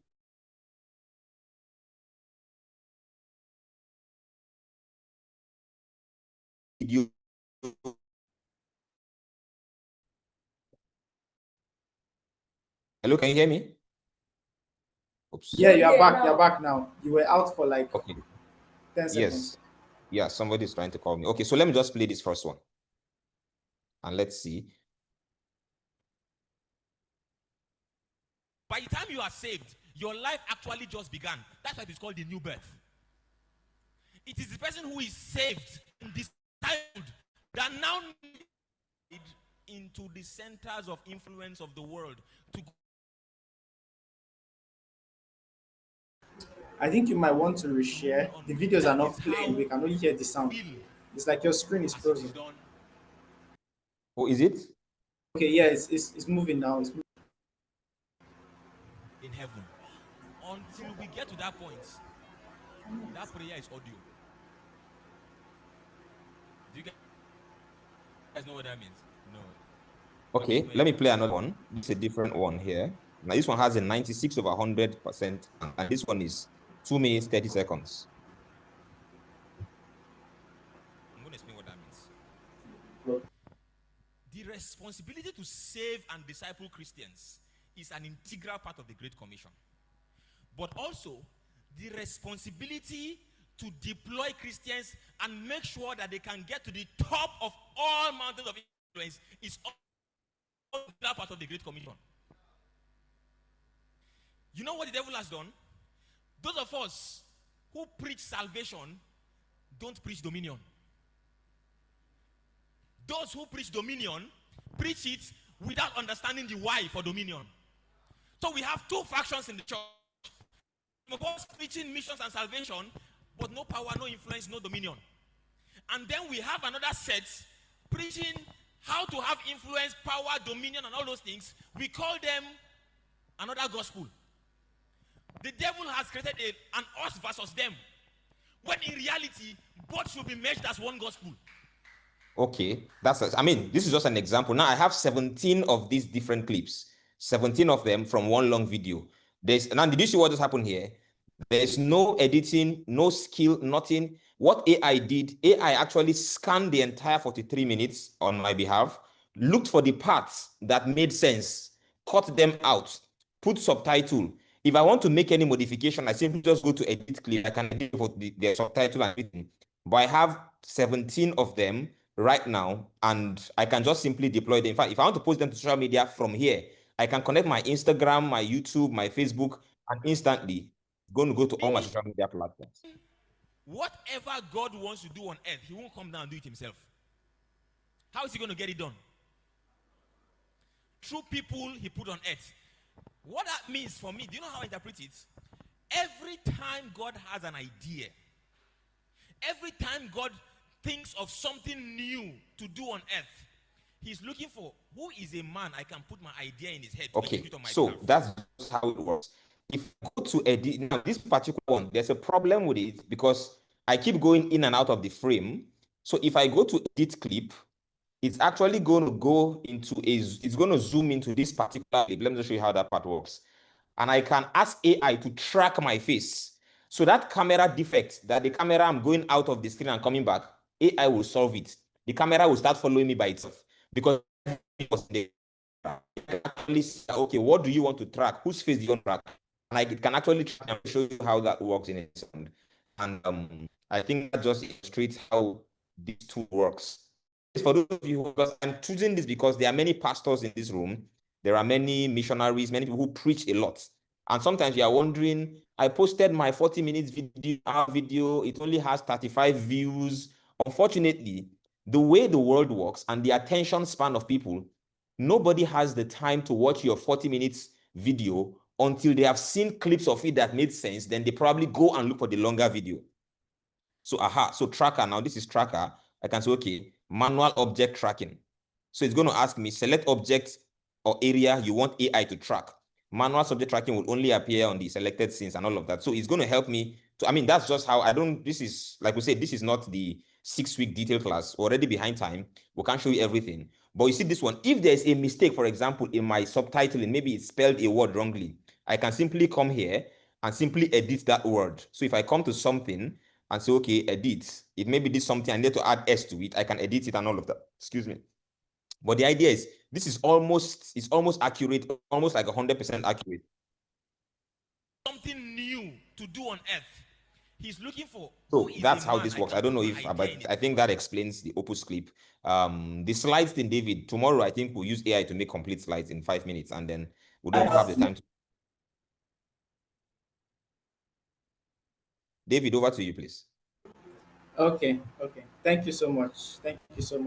Okay, so we would want to do our questions for the next 5-6 minutes. The goal is that we're out by 9:30. We already had 2 questions, but one of them is actually on the slides. So we would answer another 2. And if you have a question, you can put up your hand, right? We can only take one person for the verbal question. You can just put up your hand and we'll take your question. If you have a question, you can put it in the chat box and we would respond to your question. So for what we had, for the ones we already have, somebody asked, how do we explain AI hallucinations? Okay, so basically AI hallucinations are when an AI tool generates a response that is either false or misleading. All right, but most of the time, that is usually a function of a wrong prompt or a not very clear prompt. But of course, sometimes these things just happen. So most of the AI tools, especially generative AI tools like ChatGPT, usually give the warning that you should at least take the time to read the response you have gotten from any AI tool and not to take it as 100% correct. So that is what AI hallucinations are. And the way you can deal with them is by having good prompts.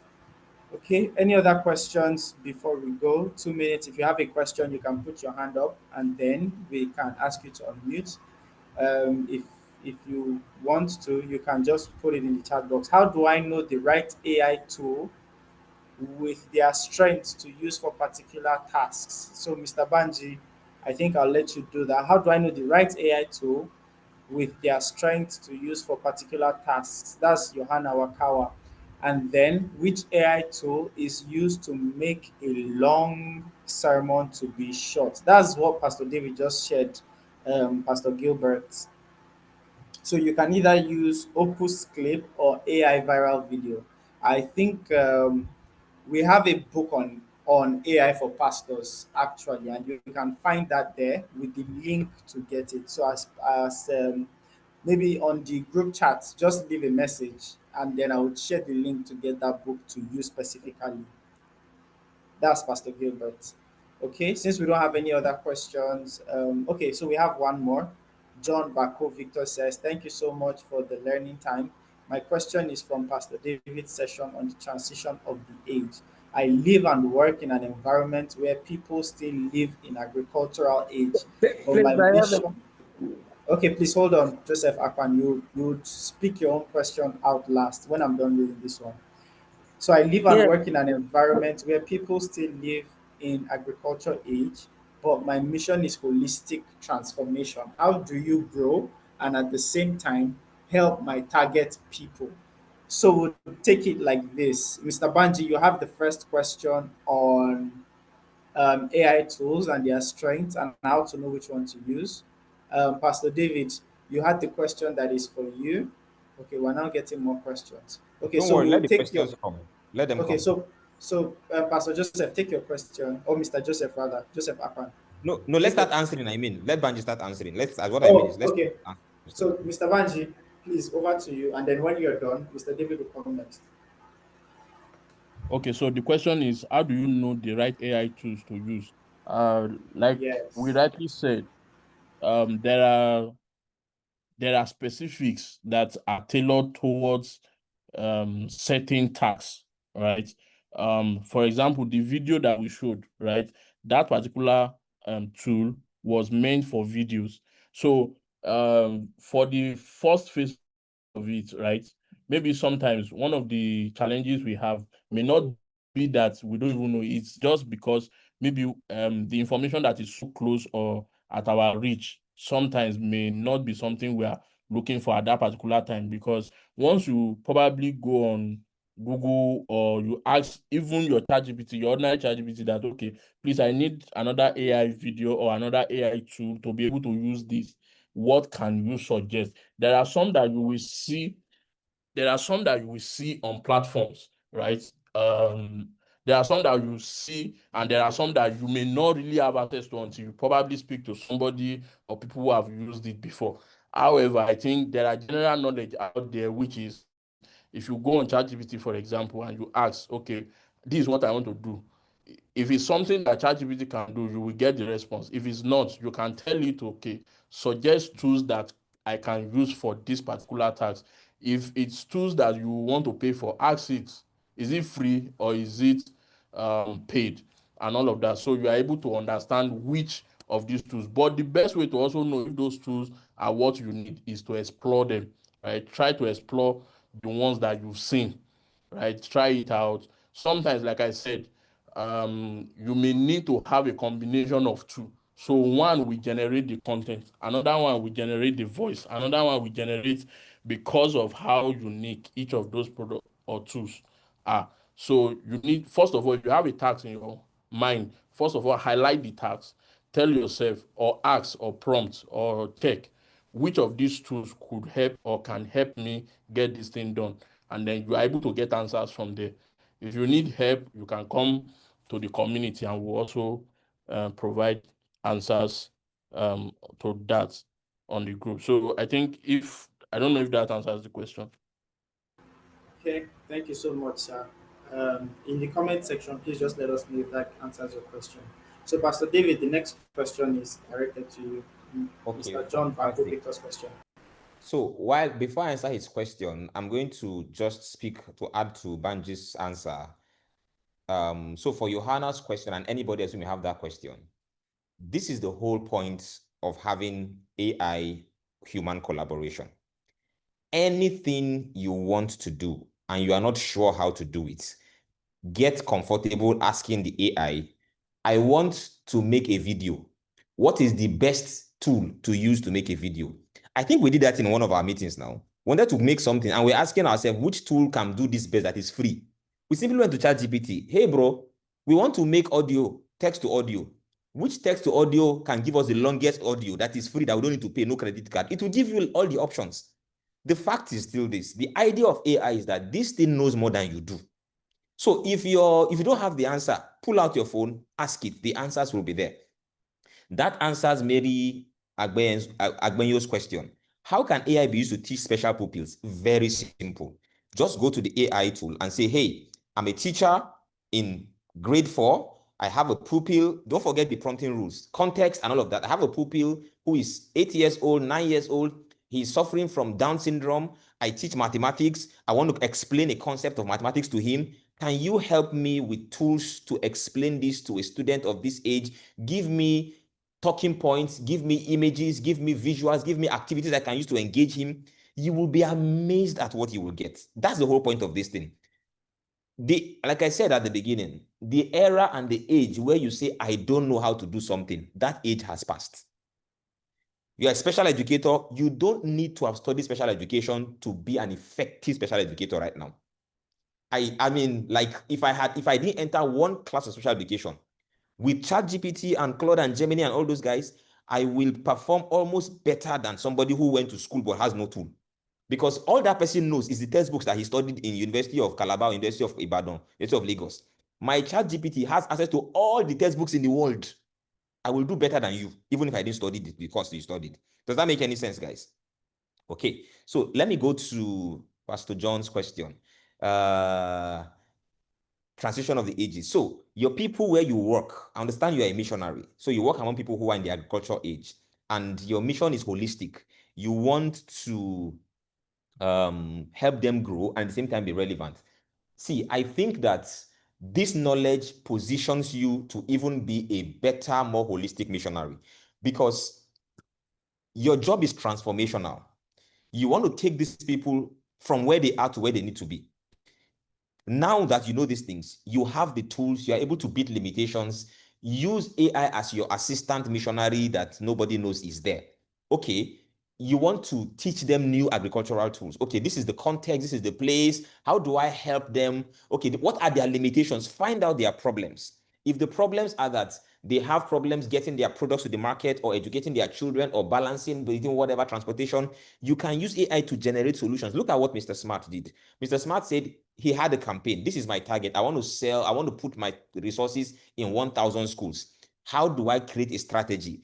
Before the video, ChatGPT gave him the game plan, the strategy. This is the idea you should put in the back of your mind. AI is not replacing your thinking, it's only enhancing your thinking. So think about it like a strategic consultant. Go to it, ask questions. The context you are, tell it. The challenge you are having, tell it. The outcome you want to generate, tell it. You'll be amazed that it thinks and will give you ideas that by the time you go back to execute, you'll just be surprised how effective you are. Does that make sense, Pastor John?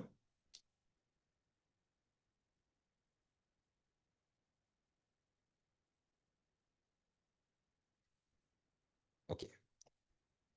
I don't know if he's still there, but I believe, okay, good, he heard me. Ogene said, does generative AI produce new content or only information previously churned out on the internet? Beautiful question, beautiful question.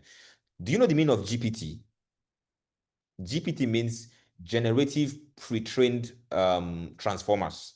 Generative pre-trained transformers. I think somebody can confirm that from the meaning of GPT. The idea is this. The algorithm is not just regurgitating what exists. It is using existing data to generate and transform existing content. So really, it's a thinking machine. The algorithm is able to take knowledge, take context, and mix them. So it's not just regurgitating. It actually thinks. So the difference between generative pre-trained transformer, exactly that's the meaning of GPT. Beautiful. So it's the generative there means it can create what does not exist, and it can actually transform what exists and give it new context. So yes, even if it has not seen that problem before, it will take the knowledge it has and be able to generate answers for your context. And that is exactly where AI hallucination comes from. Somebody asked about hallucination. Hallucination is you thinking of something that does not exist. Because AI is generative in nature, once in a while, it can get into his head and suggest something that is not in tandem with reality. That is where hallucination comes in. It uses the algorithm to think and say, if I join 1 plus 1, it should give me this 2. Therefore, if I join this and it should give me this. But it does not understand the human context to the point that it knows that this thing is now hallucinating. We know reality. AI does not experience our reality. So whenever it combines and creates new knowledge that is not in touch with our reality, that's what we call AI hallucination. For the person that asked that question, I don't know if that also helps. Okay. Which AI companion is best for app creation? Come tomorrow. Tomorrow, by the way, before we even come tomorrow, we have some 12, 13-year-old students as early founders who have built some apps. I think, David, maybe you should share one of the apps that a 14-year-old boy built. By the time you put that, so for the person who says AI for app creation, We'll talk about that tomorrow. I'm taking a session tomorrow myself, one of the practical sessions, but not somebody's going to show that. But David, let me hand over to you. Maybe you should, before as we close, show us something that was actually built by a 14-year-old boy using AI, and that will actually help us to know what is possible with AI, irrespective of age.